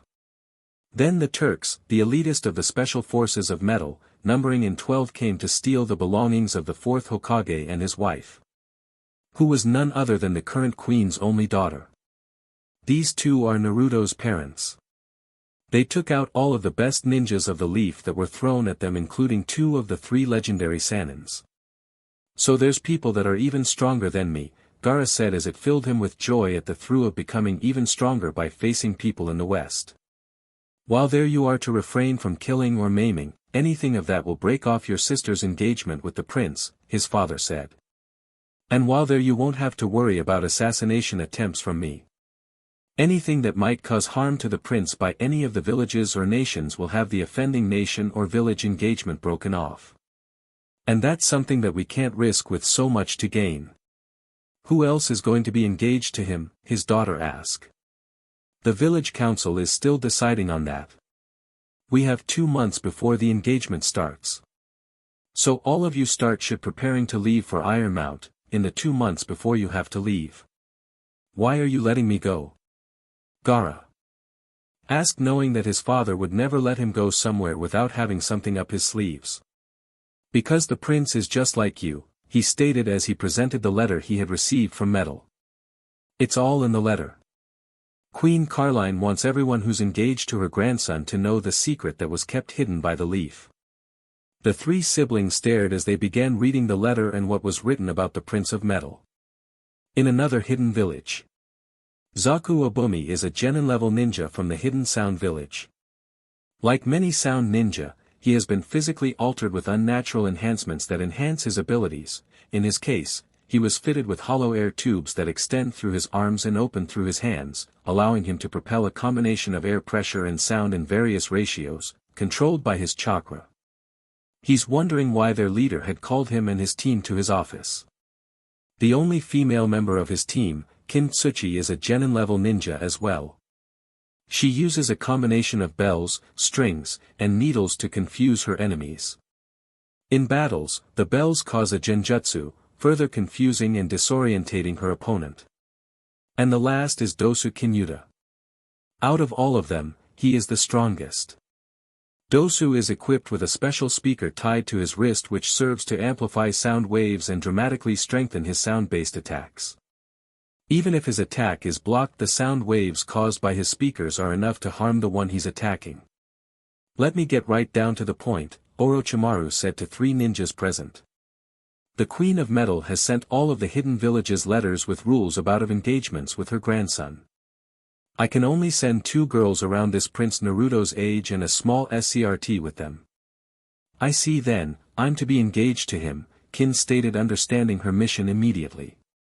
Yes, you and your team are going to go to the land of metal, Orochimaru explained. You'll be joined by Hana's team once they come back from their mission. We only have 2 months to get you and Hana ready to meet Prince Naruto. So Kin is going to have to act like a girl for once, Zaku snickered at his female teammate. That would be a nice change of pace, Dozu said, agreeing with him. Why you too? Kin growled at her teammates as a red battle aura surrounded her. What do we do with the other girls who are engaged with Naruto? Dozu asked, ignoring his angry female teammate. Should we go and level the playing field for Kin? Zaku asked. No, we can't afford them finding out that it was us who got rid of some of the girls. If that happens, then any future relationships with metal will be hostile and seen as a treat, as well as the girls' village or nation seeing us as dangerous threat against them. That's why none of you can do anything of a hostile nature while in metal. The Delmos are much stronger than any ninja force here in the East. The 4th Hokage, Naruto's father, just barely beat his mother when they first met. I should know, I was there when it happened. And the 4th only beat her because she was caught off guard when she had accidentally ripped all of his clothes off during their fight. The 4th didn't even know that he was naked until after he had knocked her out. What about the Leaf? Dozu asked. Wouldn't they have a better chance of getting one of those girls they're sending to get this Naruto to fall for him? Kin asked. No need to worry about that, Orochimaru chuckled with that creepy laugh of his as he shows them the letter he gotten from the land of metal. Read it and you'll know what I'm talking about. They all read the letter not believing what they were reading, let alone for the royal family would allow to be known. Zaku, the first to finish the letter, is the first to speak. This Naruto has the nine-tailed fox sealed inside of him. Yes, his father sealed the fox inside of him to save the leaf. And all he asked from the people he protected was that the village would see him as a hero. Instead they treated him as a monster, treating him little more than trash. I highly doubt that they'll be able to find even one girl in the village that has treated the prince nicely while he was going up. Where the leaf fail, the sound will gain. If you or Hana manage to become his wife, the next queen of metal, well, you can see how easy it will be to get him to destroy the village that shunned him. Leaving a power vacuum in the east that's ripe for the taking, the sound will take the place of the leaf as one of the 5 great ninja villages of the east. Queen Kin, that has a nice ring to it, said Girl Smirks, and if this Naruto isn't bad looking, I think I'm going to enjoy this mission. In the Hidden Leaf Village. In the whole village these two are the only ones who have treated Naruto as a person, Sarutobi said as the files on the 2 girls were given to the council members. Have you made certain that these are the only ones? One of the council members asked.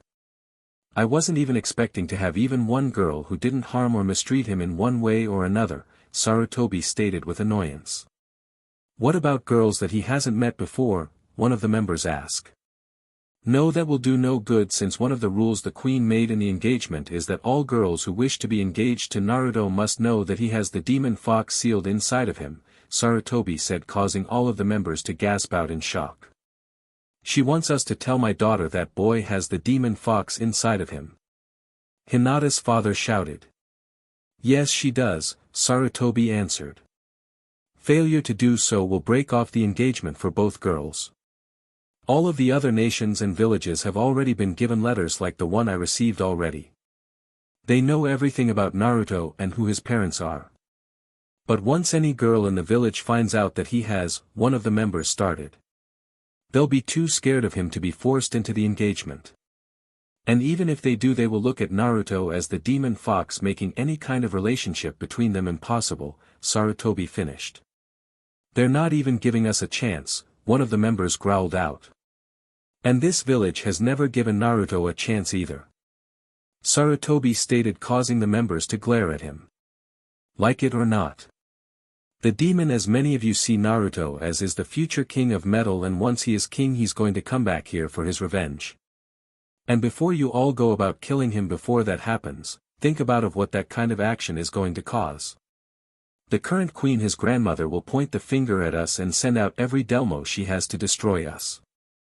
Think about it. Remember Naruto's mother, Kiko. No matter how hard Airship trained, he could never beat her. He only beat her the first time because she ripped off all of his clothes, distracting her long enough to knock her out. Yes, we all remember that day, one of the members chuckles. Too bad this village didn't see his son as a hero as he had wanted, or what we're facing now would have never happened, the third sighed as he failed his friend. If they did, Naruto would have a bond with this village instead of hating it as he does now. Both of the girls, Hinata and Ayane, are going to have an extremely hard time of gaining any kind of trust with him. While they're trying to get any level of trust with him, the girls from the other villages are going to have the chance to get Naruto to fall for one of them instead. Leaving us to face the revenge that this village has planted into Naruto's heart. We're going to weep what we have sown. The SCRT we're going to send, can we send his teacher? One of the members asked.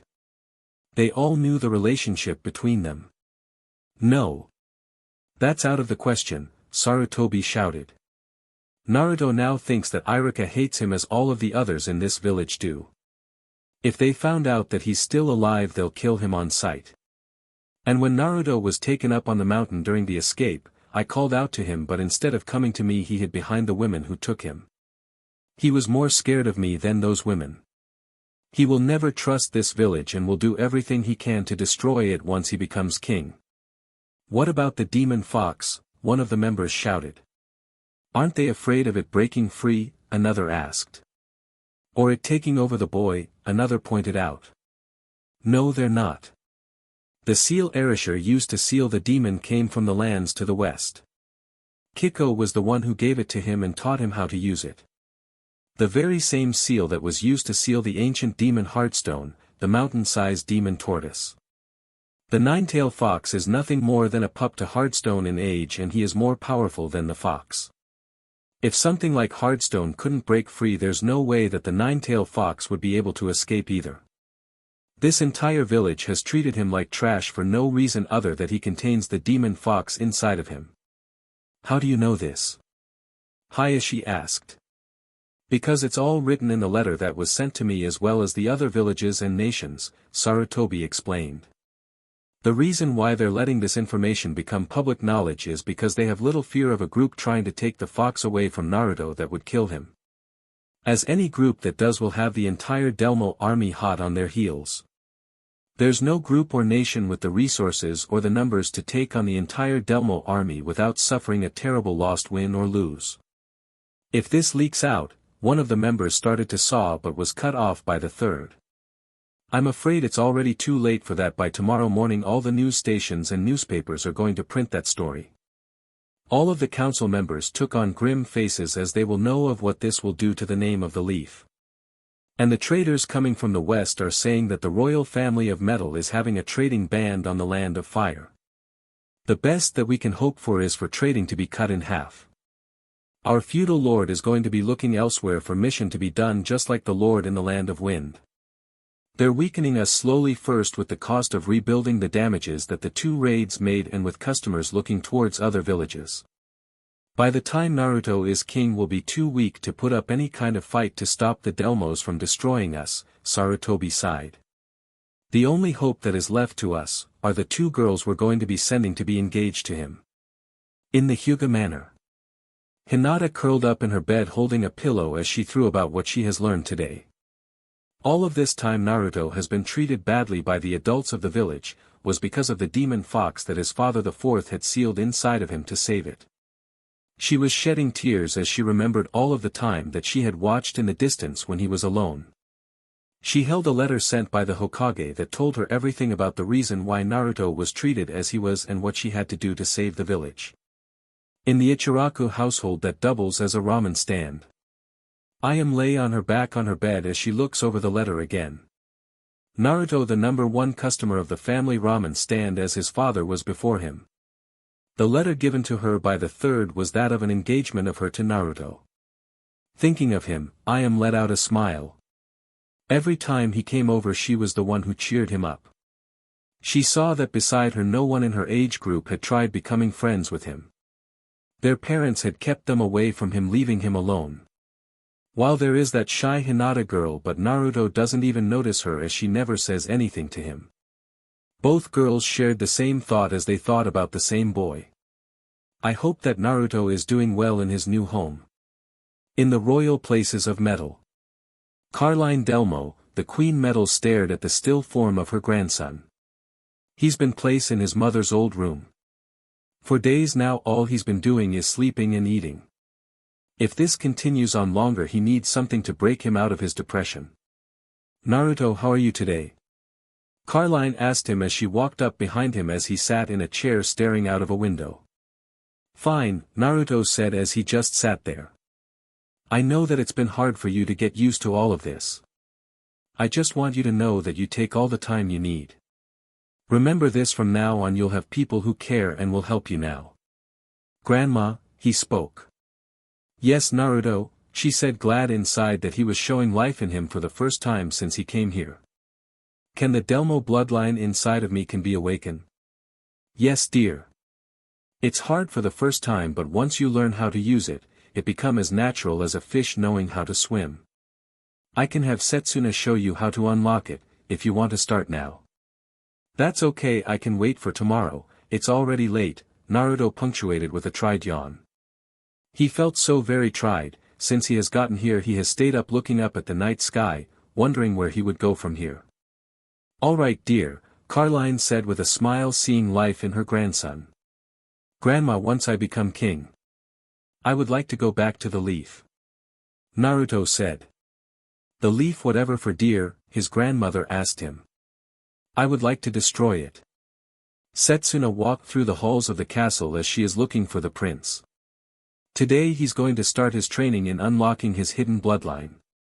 She enters Naruto's room, which is guarded by 2 red Delmos on either side of the heavily reinforced metal door. The floor is made out of marble that's polished to reflect like a cloudy mirror. A massive bed dominated the center of the room, and when Setsuna glanced closer, she remembers the times that she and Naruto's mother had spent in that very bed her son is sleeping in now.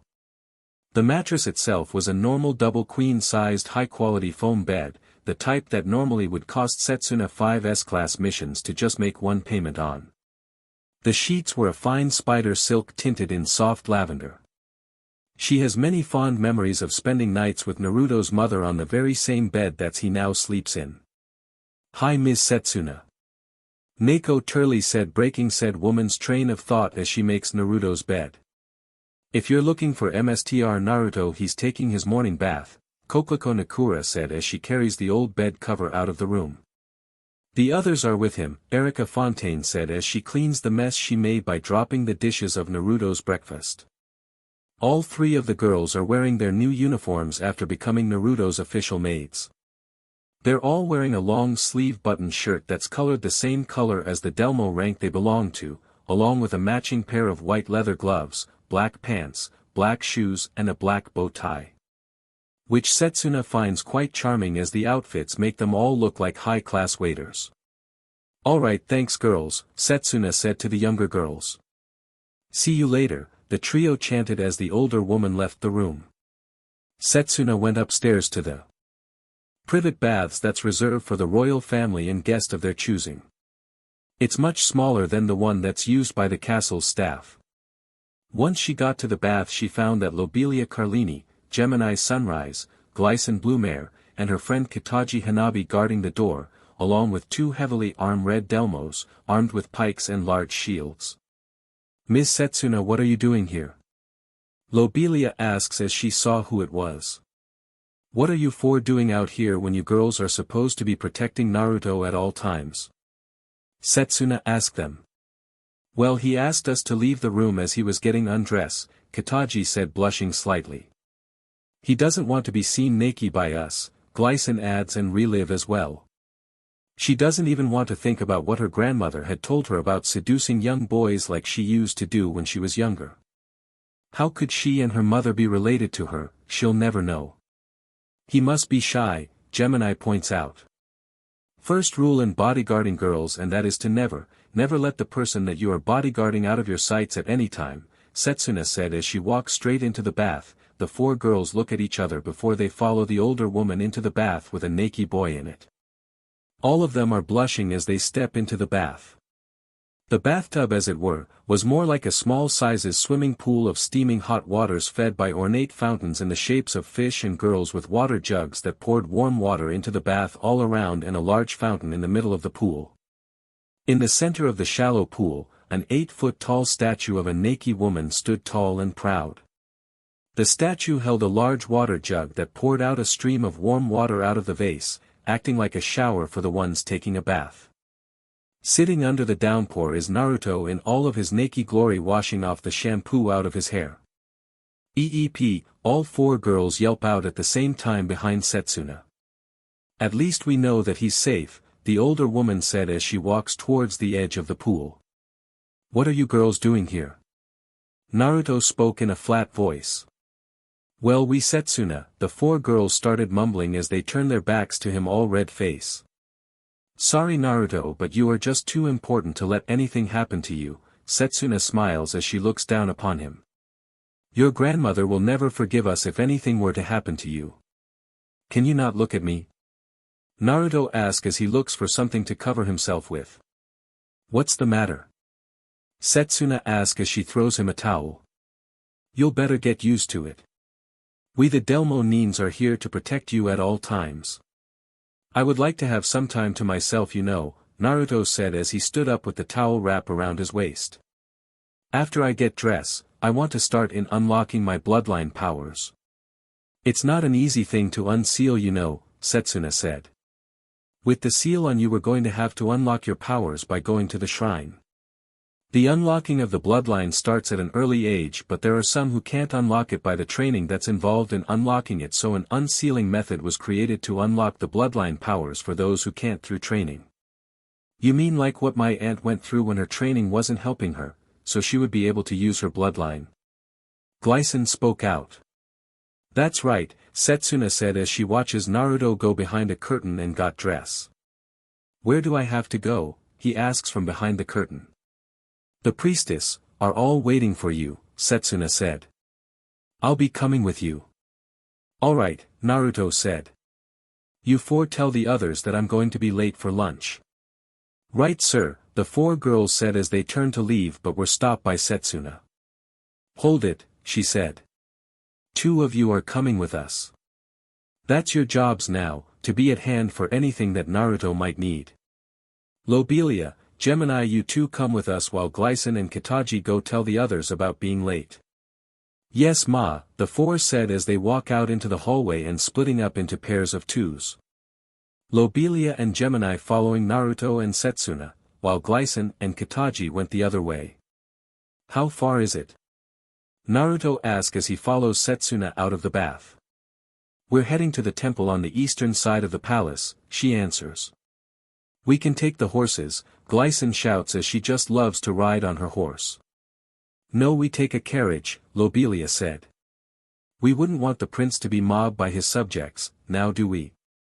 Since Naruto is the only male Delmo to be born, all of the girls around his age will have their eyes locked on him. Whatever, Naruto said in a flat tone of voice as he stops wearing his smiling mask he used to wear in that village. I'll do what it takes to get stronger. Then I can destroy that village. And I'll be there on your side, Setsuna said. If she had gone with Kiko when she had ran away, she could have taken Naruto back to Ironmount before he was exposed to all of the hatred of those villagers. But that doesn't matter, as in 6 years on Naruto's 18th birthday he's going to become king and destroy the leaf. At another part of the palace. In her office, Queen Carline watched from a viewing globe of what's happening to her grandson today.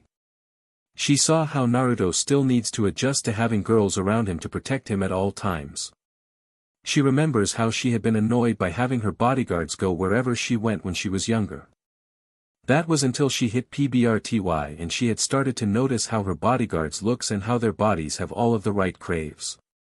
Her husband had never minded that she slept around with other women when she was younger, but after she had gotten older she stopped, as that kind of thing was for young people. Her friend Cito Blumare, who has a seat at the council, would tell the younger women of their relationships when they were younger. Much to the dismay of her daughter and eldest granddaughter, who are embarrassed of the past antics of the head of their clan. Her voyeuristic inclinations only partially abated, Carline made her way through the secret panel in the back of her office and traveled by express to the underground chamber where the clan council was waiting. Making a sweeping entrance that conveyed an air of impatience, she briskly made her way to the spot reserved for her exclusively, then swept the gathered members of the council with a stern gaze meant to be intimidating. Much to her annoyance, Zenobia, the reigning matriarch of the Romanji clans, returned Carline's stern gaze with much better effect and said, in a slightly ruffled tone, "You are late," as though chiding an errant youngster. But she is the only member of the council left over from when her mother had rule, and while she's about 20 years older than Carline is. She looks like she's around Carline's age of her mid-50s. I am here, Carline responded, so why does the council require my presence at this particular time? Oh, nothing much, Your Majesty, Zenobia replied, we have heard disturbing rumors that need to be explained to our satisfaction. It seems as though the times are moving at their own pace once again, and we need to take stock of these events in order to decide how they will relate upon the fate of the realm. Well, that was certainly ominous and vague enough, Carline reflected. Not like Zenobia to beat around the bush and talk in strange generalities rather than cutting to the chase and getting to the point with her usual irascible temper. To judge by the sternness in the old matron's, well, old in chronological years anyways. There was nothing particularly mocking or condescending in her tone, but nonetheless Carline bristled at the old witch's baiting commentary. As it was beneath her dignity to respond with a sharp reply of her own, she allowed the matter to pass unnoticed. But still she could not help but reflect on how her mother would have dealt with Zenobia's insolence, and how long it would have taken the elder matriarch to heal from the wounds she would have suffered. But Caroline wasn't nowhere near that vindictive, nor so ruthless. Her mother had ruled with an iron fist that made her very unpopular with her subjects. When she took the crown after her mother died, she did things very different than her mother had when she had ruled. She needed the support of the council in order to properly govern Ironmount, for it took more than soldiers to keep people in line. You needed to work from the heart in order to keep them satisfied, loyal and happy. Your grandson is having his bloodline abilities unlocked today, isn't he? Zenobia asked, but already knowing the answer. Yes, he is, Caroline answers. He wants to be stronger so he'll be able to take his revenge once he takes the crown. A war with the Leaf Village is going to be the first war we have been a part of since the war with the nation of Wei in your grandmother's time, Zenobia said. Yes, but can you blame him? Cedo Blumare asks the women on the council. I wouldn't have been able to last as long as he did, one of the women said. Such a poor boy having to live a life like that, another added. You think him being the 4th's son would have the people of the Leaf look at him as a hero, another puts her 2 cents in. How many of the army units are you going to be sending? Zenobia asked. That depends on my grandson, Caroline said. He's the one who's going to choose which the units to go with him when it's time. Speaking of your grandson. Cedo's granddaughter has been assigned to be his personal maid, Zenobia stated. How come only her granddaughter been assigned to be his maid? My husband's Turks unit were the ones who chose who were to become his maids. If you have any questions please ask them about it, Caroline said. And the fact that you and Cedo are good friends has nothing to do with it. Zenobia pointed out for the rest of the members to hear. Well, if any of you want your daughters or granddaughter to have a go in getting Naruto to fall for them please be my guest, Caroline said, as she doesn't want the council members to think she's holding a clan in higher regard than others. That would just make things troubling for her grandson once he takes over. Good, my daughter is around his age, they should get along fine, one of the council members said. This quickly got more of the members to put their heirs onto the table. Before the argument could escalate and further, Caroline raised her hand to stop the bickering. Now. Let's not argue over something like this. As the married law of the country states that, Naruto is free to choose whichever Delmo female in the clan. Each of your heirs will have equal standing, but his choice will be of his own free will. I will not tolerate any coercion, blackmail, potions or whatnot to influence his decision. And in any case, he's got 6 years to make a choice, so let him be. Do I make myself perfectly clear? And besides, since men here can be married to more than one wife, Naruto should be able to marry more than one girl as well, Cedo points out. Which means, Zenobia began thinking of getting some of the council members' heirs to work with her great-granddaughter as a team. I'll also be choosing which girls are going to make the cut, Caroline said. I'm not about to be letting my grandson be in a loveless marriage. How are you going to be choosing which girls makes the cut, one of the council members asked. With a series of tests, Caroline stated. The wife of my grandson is going to be helping in ruling this country. So that is why all suitors are going to be going to school and be taught in the art of maintaining a working government. And for those who are fighters, they'll be tested in their fighting abilities, as I don't want Naruto to be married to a girl who can't defend herself. Since he can't be married until he's 18 years of age, he'll have the time to get to know the girls and I'll be able to see which of them makes the cut. Those who don't will be sent back home. But of course, if Naruto takes a liking to one of the girls who isn't that good in either studies, I'll be fine with it and let them stay. Besides, none of them could be as bad as Hunrock when he became your husband, Cedo said, causing all of the women to laugh. In the village of the Leaf, Hinata began tapping her fingers together as she waited in her homeroom. She was called over to her classroom along with a couple of other girls from her class and some who she has never seen before. One of the girls she did kind of know is the girl who works at the ramen stand Naruto used to always go to. She had seen how the ramen girl and Naruto gotten along with each other, she was his only friend. Hi Hinata, Sakura said as she and Ino sat down beside her. Hello, Hinata mumbles. Do you know why we were all summoned here? Ino asks. I heard it has something to do with that Naruto kid, a girl sitting behind them spoke. The girl is dressed in a pink sleeveless shirt and her hair is done up in buns on her head, she already has a forehead protector on her forehead. Naruto, both Sakura and Ino ask while Hinata already knew what's going on. I still can't believe that he's a prince, Sakura said. And that his father is the fourth Hokage, Ino adds. Don't forget that he's the fox demon, one of the girls in the room said. Now that he's free he'll probably attack us like he did 12 years ago, another girl adds. Hey, he isn't like that. I am the ramen girl shouted. Come on, now that he has those Delmo women behind him he's going to attack us the first chance he gets, one of the girls said. He isn't like that, Hinata spoke up. Besides, it is people like you, is the reason why he'll attack us in the first place, I am shouts. You're just saying that because he's your family's ramen stand's best customer, a girl snorted. No, because I'm his only friend in this entire village, I am said back. Which is why I chose her and Hinata for this important mission, the third said as he enters the classroom followed by a handful of older leaf kunoichis. Those who spoke badly about Naruto, please remove yourselves from the room before you're thrown out. This mission is too important for your views on Naruto to endanger it. What? Shouts one of the girls who were talking about Naruto. Leave now, a blonde woman with a huge melon shouts, stamping her foot down, making the entire classroom rumble.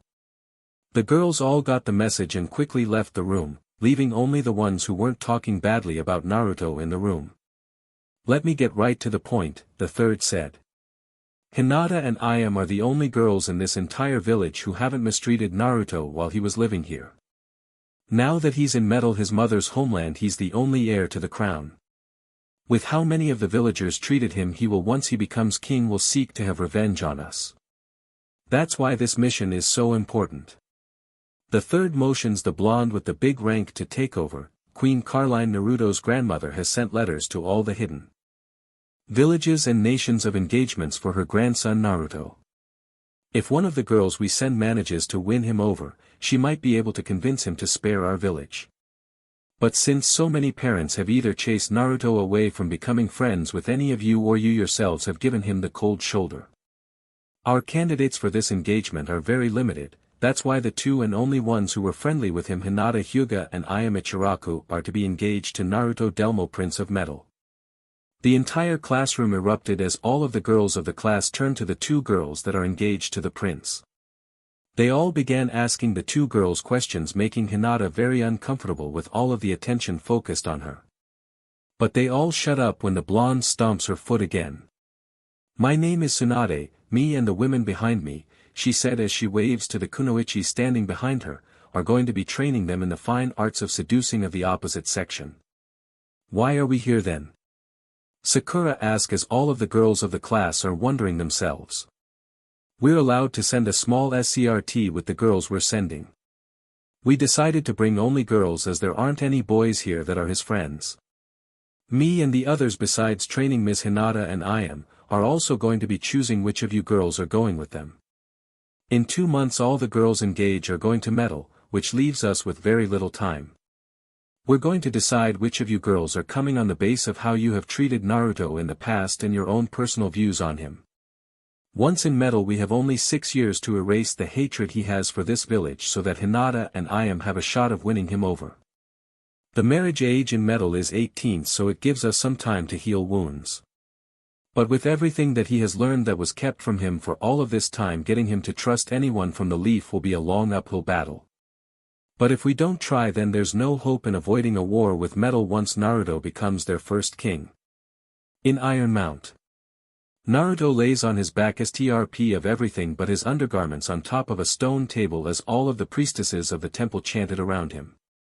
They were dressed in white gowns with golden belts and each one was appealing, like most of the women of Iron Mount. Standing at ready around the table stood 7 tall women with sandals on their feet that were wrapped with leather thongs around their calves. A short leather skirt, looking more like armor, defined their muscular thighs. A light, Loose garment of gossamer green poked out loosely from beneath their leather armor that had accentuated BRST forms, and their armor gave way to their muscular arms. From there they had long, smooth necks upon which rested their individual, appealing faces that were crowned by silken hair of different colors that hung below their ears in stunning ringlets. Upon their heads each woman wore a helmet that went to a semi-rounded point at the top. The temple guards in traditional armor of the temple guards. How long does this last? Lobelia asked Setsuna and Glycin as they waited in the room. It takes a while for them to unlock the bloodline, Glycin answers as she watches. Since Naruto also has the fox demon sealed inside of him, they're also going to send him back to the demon world where he came from, Setsuna said. Like what they did for Hearthstone? Lobelia asked. Yes, the very same jutsu that sent Hearthstone back to the demon world. And the same that made him into a summons, Setsuna said. But I never heard of anyone ever summoning Hearthstone before, Lobelia said.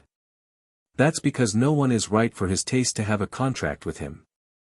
The only ones with that ability to summon him are the ones with the BLD of the queen who was his container, the older woman answers. Once the priestess send the demon fox back to the demon world, Naruto will be able to summon him as well as Hearthstone if he manages to get a contract with the fox, that is.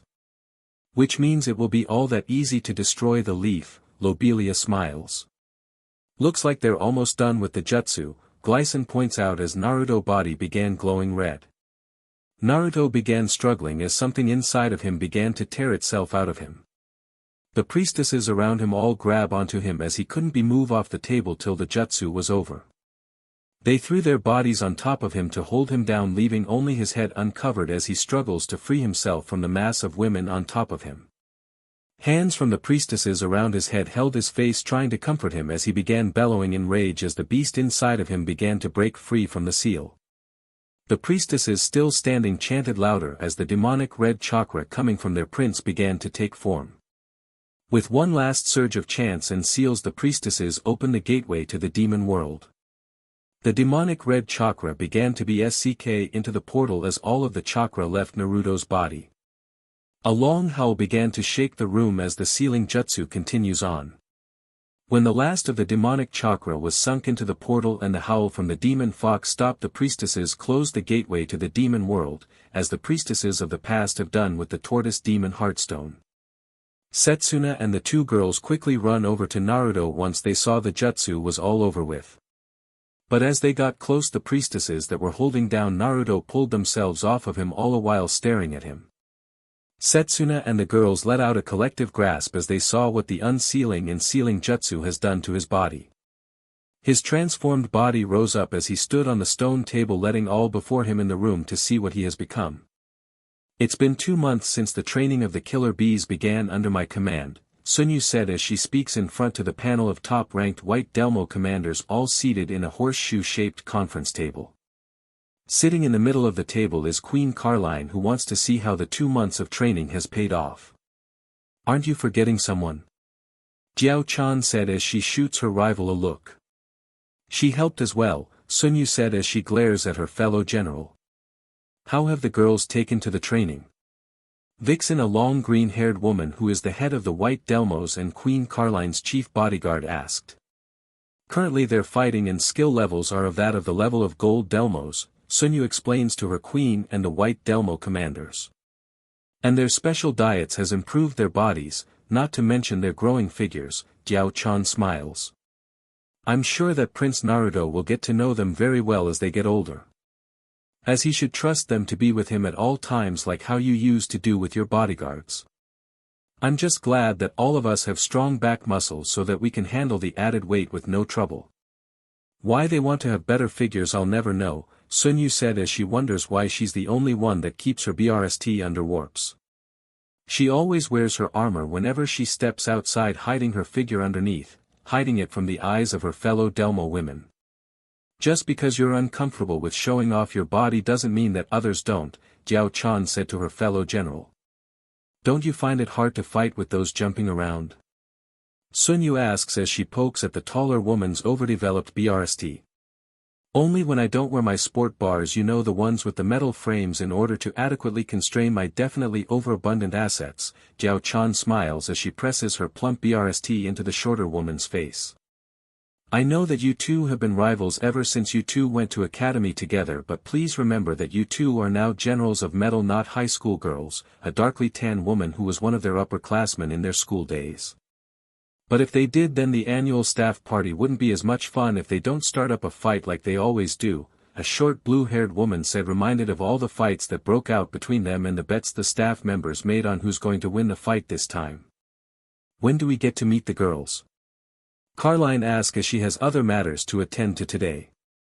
Girls. Sunyu shouts as the door behind her opens and a long line of 13 girls march in single file into the room.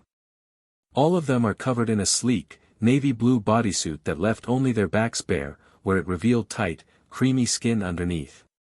Their bodies are toned, tight, well-oiled fighting machines, evidence of years of the training they have done in the academy and the 2 months of harsh training regimes imposed on them by the two generals.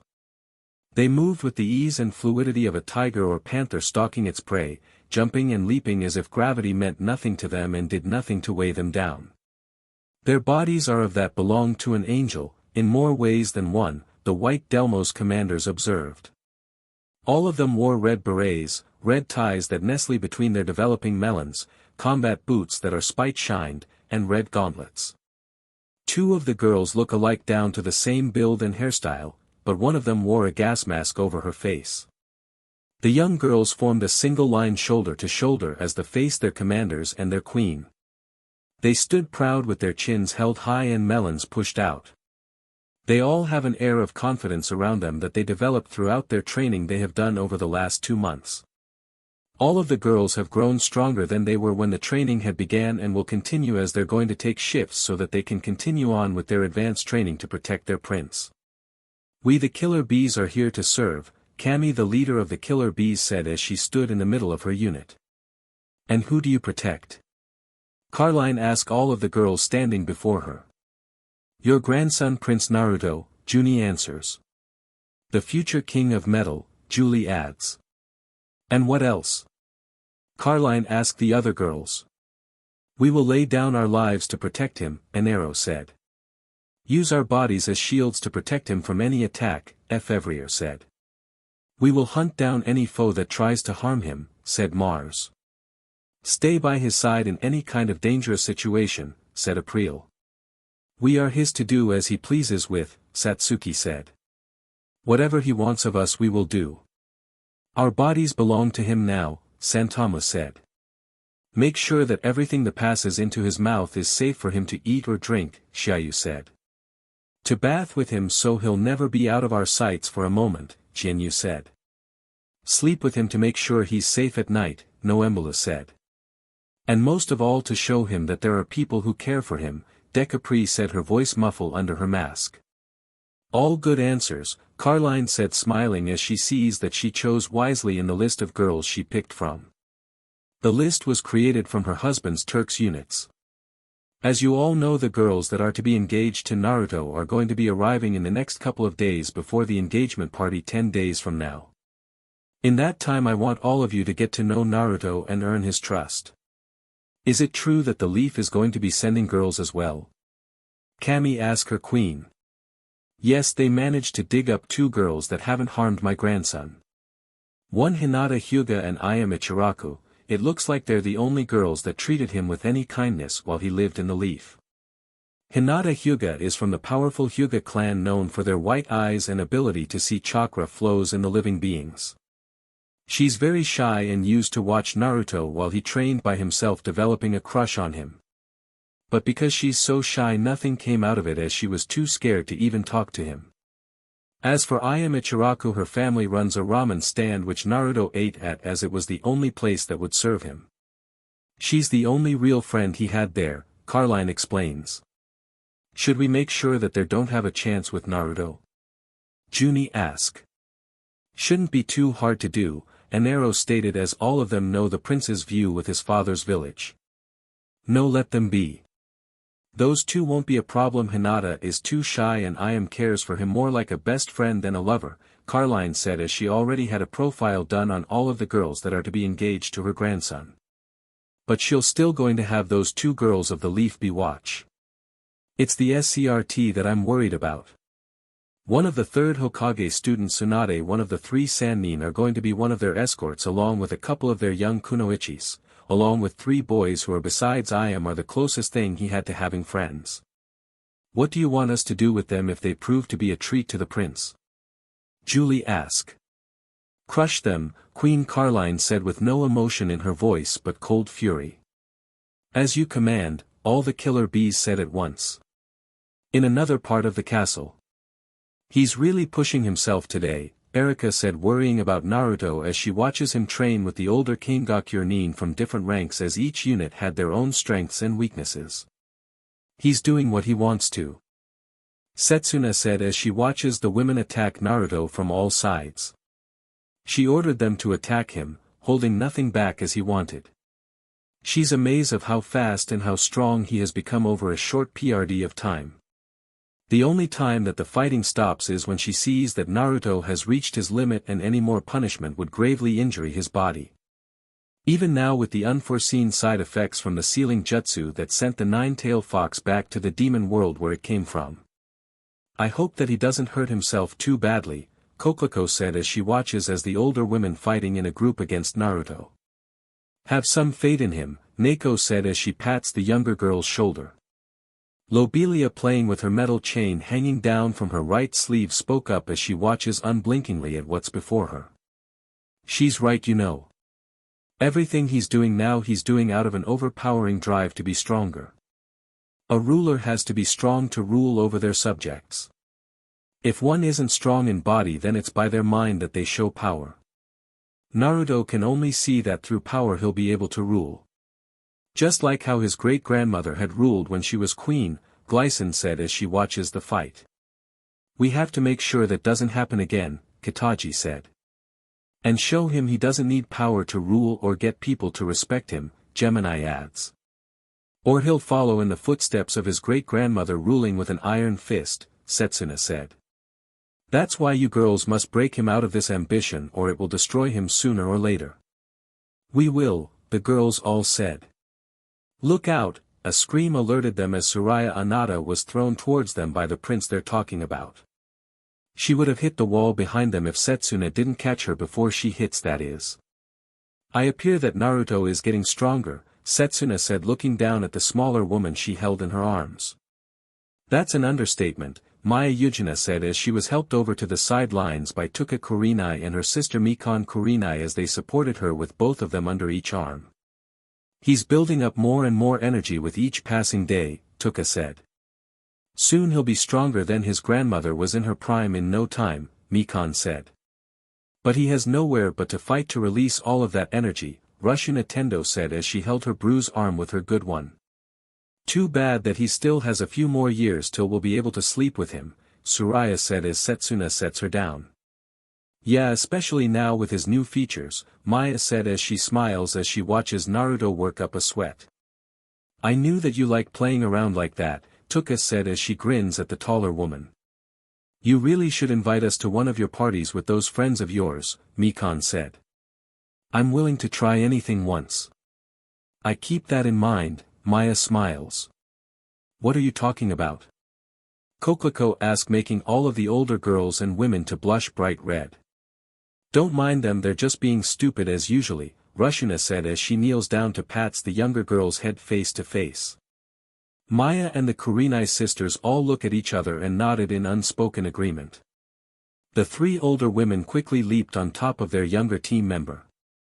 She tried fighting off their advances but was overwhelmed by her 3 stronger teammates. Maya lifted her up, putting her over her shoulder and carried her out of the room followed by the Kurenai sisters. What are they going to do to her? Neko asked as she doesn't like the looks on their faces. Nothing much but show her the pecking order of our team, Setsuna said as the team missions have been put on hold and given to other teams as they have been too busy with Naruto's training to go on any missions. Having a team of their level sitting around would have been a waste of resources as they could be doing missions. But unlike most other ninja villages, Ironmount didn't rely on the ninja missions for their main source of funding. And that they have more ninjas than they know what to do with. Most of the women with the interest of becoming a ninja are either serving as ninjas that go on missions or serving in the standing army of metal made up mostly of the Kangakure with a few of the husbands of the female soldiers serving as well. At least we don't have to worry about having to sleep with Naruto for a few more years, Glycine said as her grandmother been telling her pointers as well as books with pictures showing what kind of positions would drive both parties towards the precipice of pleasure. Her grandmother also telling her to get to know her fellow maids well as she may need a team effort to get him to open up to them. Oftentimes merely the sight of bosomy, sweaty, naked women writhing in orgasm was itself enough to draw any man out to his shell and open himself up to them. Just like when her grandmother had those women have their way with her mother as her father walked in on them, she said it was an anniversary present for them. I still can't believe that you and your mother are from the same family as Sito is, Setsuna said as she remembers the stories she heard about Sito when she was younger. Well, me and my mother hold ourselves to the noble ideals of the Blumare family, Glycine replied.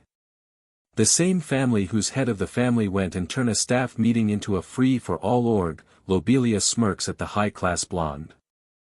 I'm never going to live that down, am I, the future heir of the Blumare family MMM.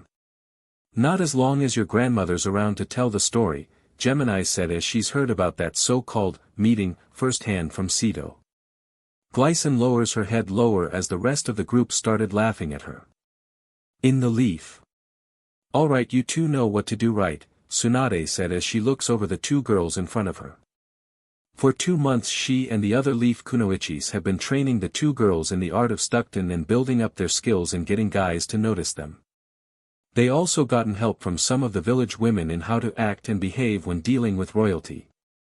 Get close to Naruto so that he will fall for one of us and get him to not attack the village that made his life a living hell, said. The sarcasm in her voice was so thick that it could be cut with a knife. Hinata looks scared as a number of the kunoichis in the room glare at who brushes it off. You sound like you want him to destroy your village, Anko said growling. What if I do?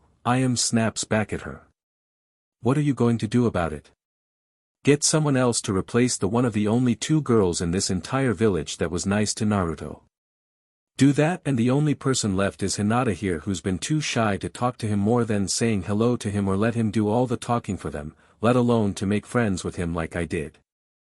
Hinata mumbles under her breath as she was just too scared to talk to Naruto. It's okay, Hinata, said to her.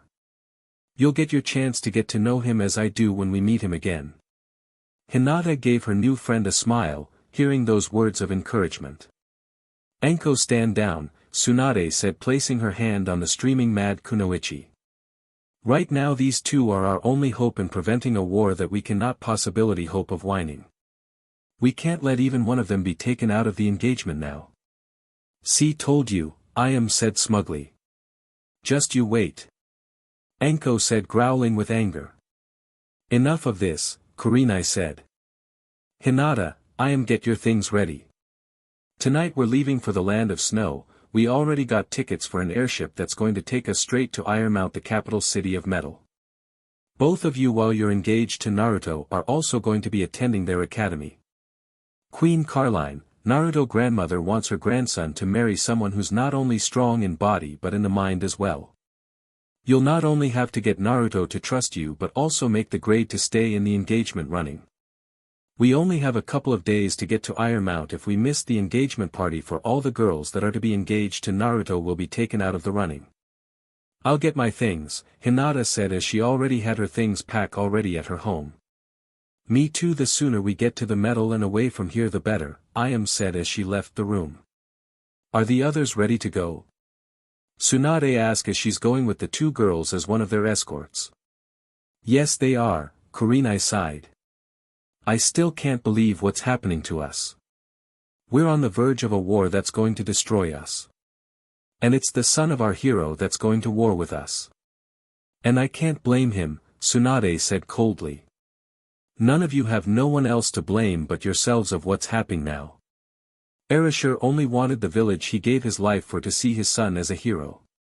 But instead all of you in this village only saw him as the fox demon instead of the son of your hero. Then why didn't you or the pervert take him when his father died then if you care so much for him? Anko said as she didn't want to be reminded of that fact of how they failed the fourth request. Because the third wouldn't hear of it as he wanted Naruto to grow up in the village of his father so he'll have a bond to protect the village of his father. So much for that idea as he now hates this village and everyone in it, Tsunade said. And now the only hope that we have is in those two girls who have to get Naruto to trust them. Getting past all of the years of hate he has built up for this village. I have never seen the stakes stacked up so high ever. Naruto doesn't have any ties in this village anymore, or has to pretend to be nice when he sees us at the engagement party or treat any of us with any kind of respect. He knows that he can do anything to us and we can't do anything but let him do what he wants with us, since we can't do anything to him or we will start the war that he wants. This isn't a mission, this is a mission impossible. Far to the north of the land of metal. Stepping out of the carriage that brought him to this cold land, a thinly pale man looked upward at a huge ancient fortress that seemed to have been carved straight out of the black rock that made up the icy mountainous landscape around him. They don't make them like they used to, the man thought, but then, they had never made them like this. The scale of the castle was enormous, with spires and battlements that dwarfed anything the man had ever seen before. The foundations of the fortress appeared to be rooted in living rock. The castle's three main towers sprouted from the black rock as if the entire structure had been formed from the stone rather than built. Two bridges that connected the towers high up were the only clear signs that this monstrosity was the work of human hands and not spewed up by the dark forces of nature. The design of the castle was both impressive and forbidding, radiating ominous power. The man shook off the feeling as he walks to the open gate of the castle as his MSTRS is waiting inside for him. High in the tower. As always, Tabitha wore a long black gown. It was slit very high up one leg, her creamy thigh poking through and immediately catching the eye of people as they see her. The front of the dress gaped wide, displaying plenty of Tabitha's pale snowy melons, coming just short of exposing her tips. The ever-present cold of the land didn't bother the skimpy clan woman, as her mind and heart are much colder than the ever-present cold weather of the land. The woman sitting on her throne was an incredible beauty, with flawless pale white skin and long, flowing raven hair that reached to her waist. Her pristine features could have been considered angelic, were it not for the angry stare she fixed upon her servant as he entered the room. "Willy, I have been waiting for you," Tabitha said as she waited for him to answer her. "Sorry my queen," the thinly pale man said as he bows to her. "What news have you brought to me from Metal?" Queen Tabitha said. "The girls that are to be engaged to Prince Naruto of Metal will soon be arriving in the follow days up to the date of the engagement ball being thrown at the castle," Willy answers to his queen. "Good, now the Wei nation of the Land of Gems will finally have its revenge on Metal," Tabitha said as she slams her right fist on her throne's armrest. "But my queen, the soldiers and ninjas are too powerful," Willy spoke as the last war with Metal ended badly for them. "That's why we're going to have the Prince of Metal have an unfortunate accident and have the blame place on the Leaf," Tabitha smiles. "When his grieving grandparents send the main army to deal with the Leaf, our forces will strike and destroy the capital of Metal and take over the country, making our nation the most powerful of the eastern lands. But my queen, I mean no disrespect, but going to war with Metal, is it the only choice we have?" Willy asked. "That's why I'm sending my daughter to be engaged with Prince Naruto. Either way grows to become stronger through marriage or by war means little to me as long as we become powerful." "Your daughter?" Willy asked as he heard the door behind him open and the said girl came walking in. As Farah came forward, then knelt, presenting herself to her mother. Her mother stared at her, proud that she inherited her beauty. Her long hair was a rich chestnut color, her eyes huge as she gazed up to her mother's face. She was only about 5 feet tall, as she has some more growing to do. She is dressed in a simply white gown with a gold band circling her waist. Her figure was already developing. Her melons are small fleshy mounds, but broad, promising to grow much larger as she matured like her mother's.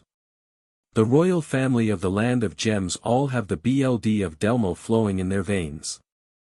The first queen was a runaway Delmo of Metal, one of the few that ever escaped from the Silver Delmo's unit. This past incident caused the two nations to break out into wars in the following decades, since the two nations formed and continue to this day. "Farah, you know what to do," Tabitha asked her daughter. I'll try to stuck Prince Naruto into marrying me, making him think that I care for him, and once married I will take control of the throne from behind the scenes.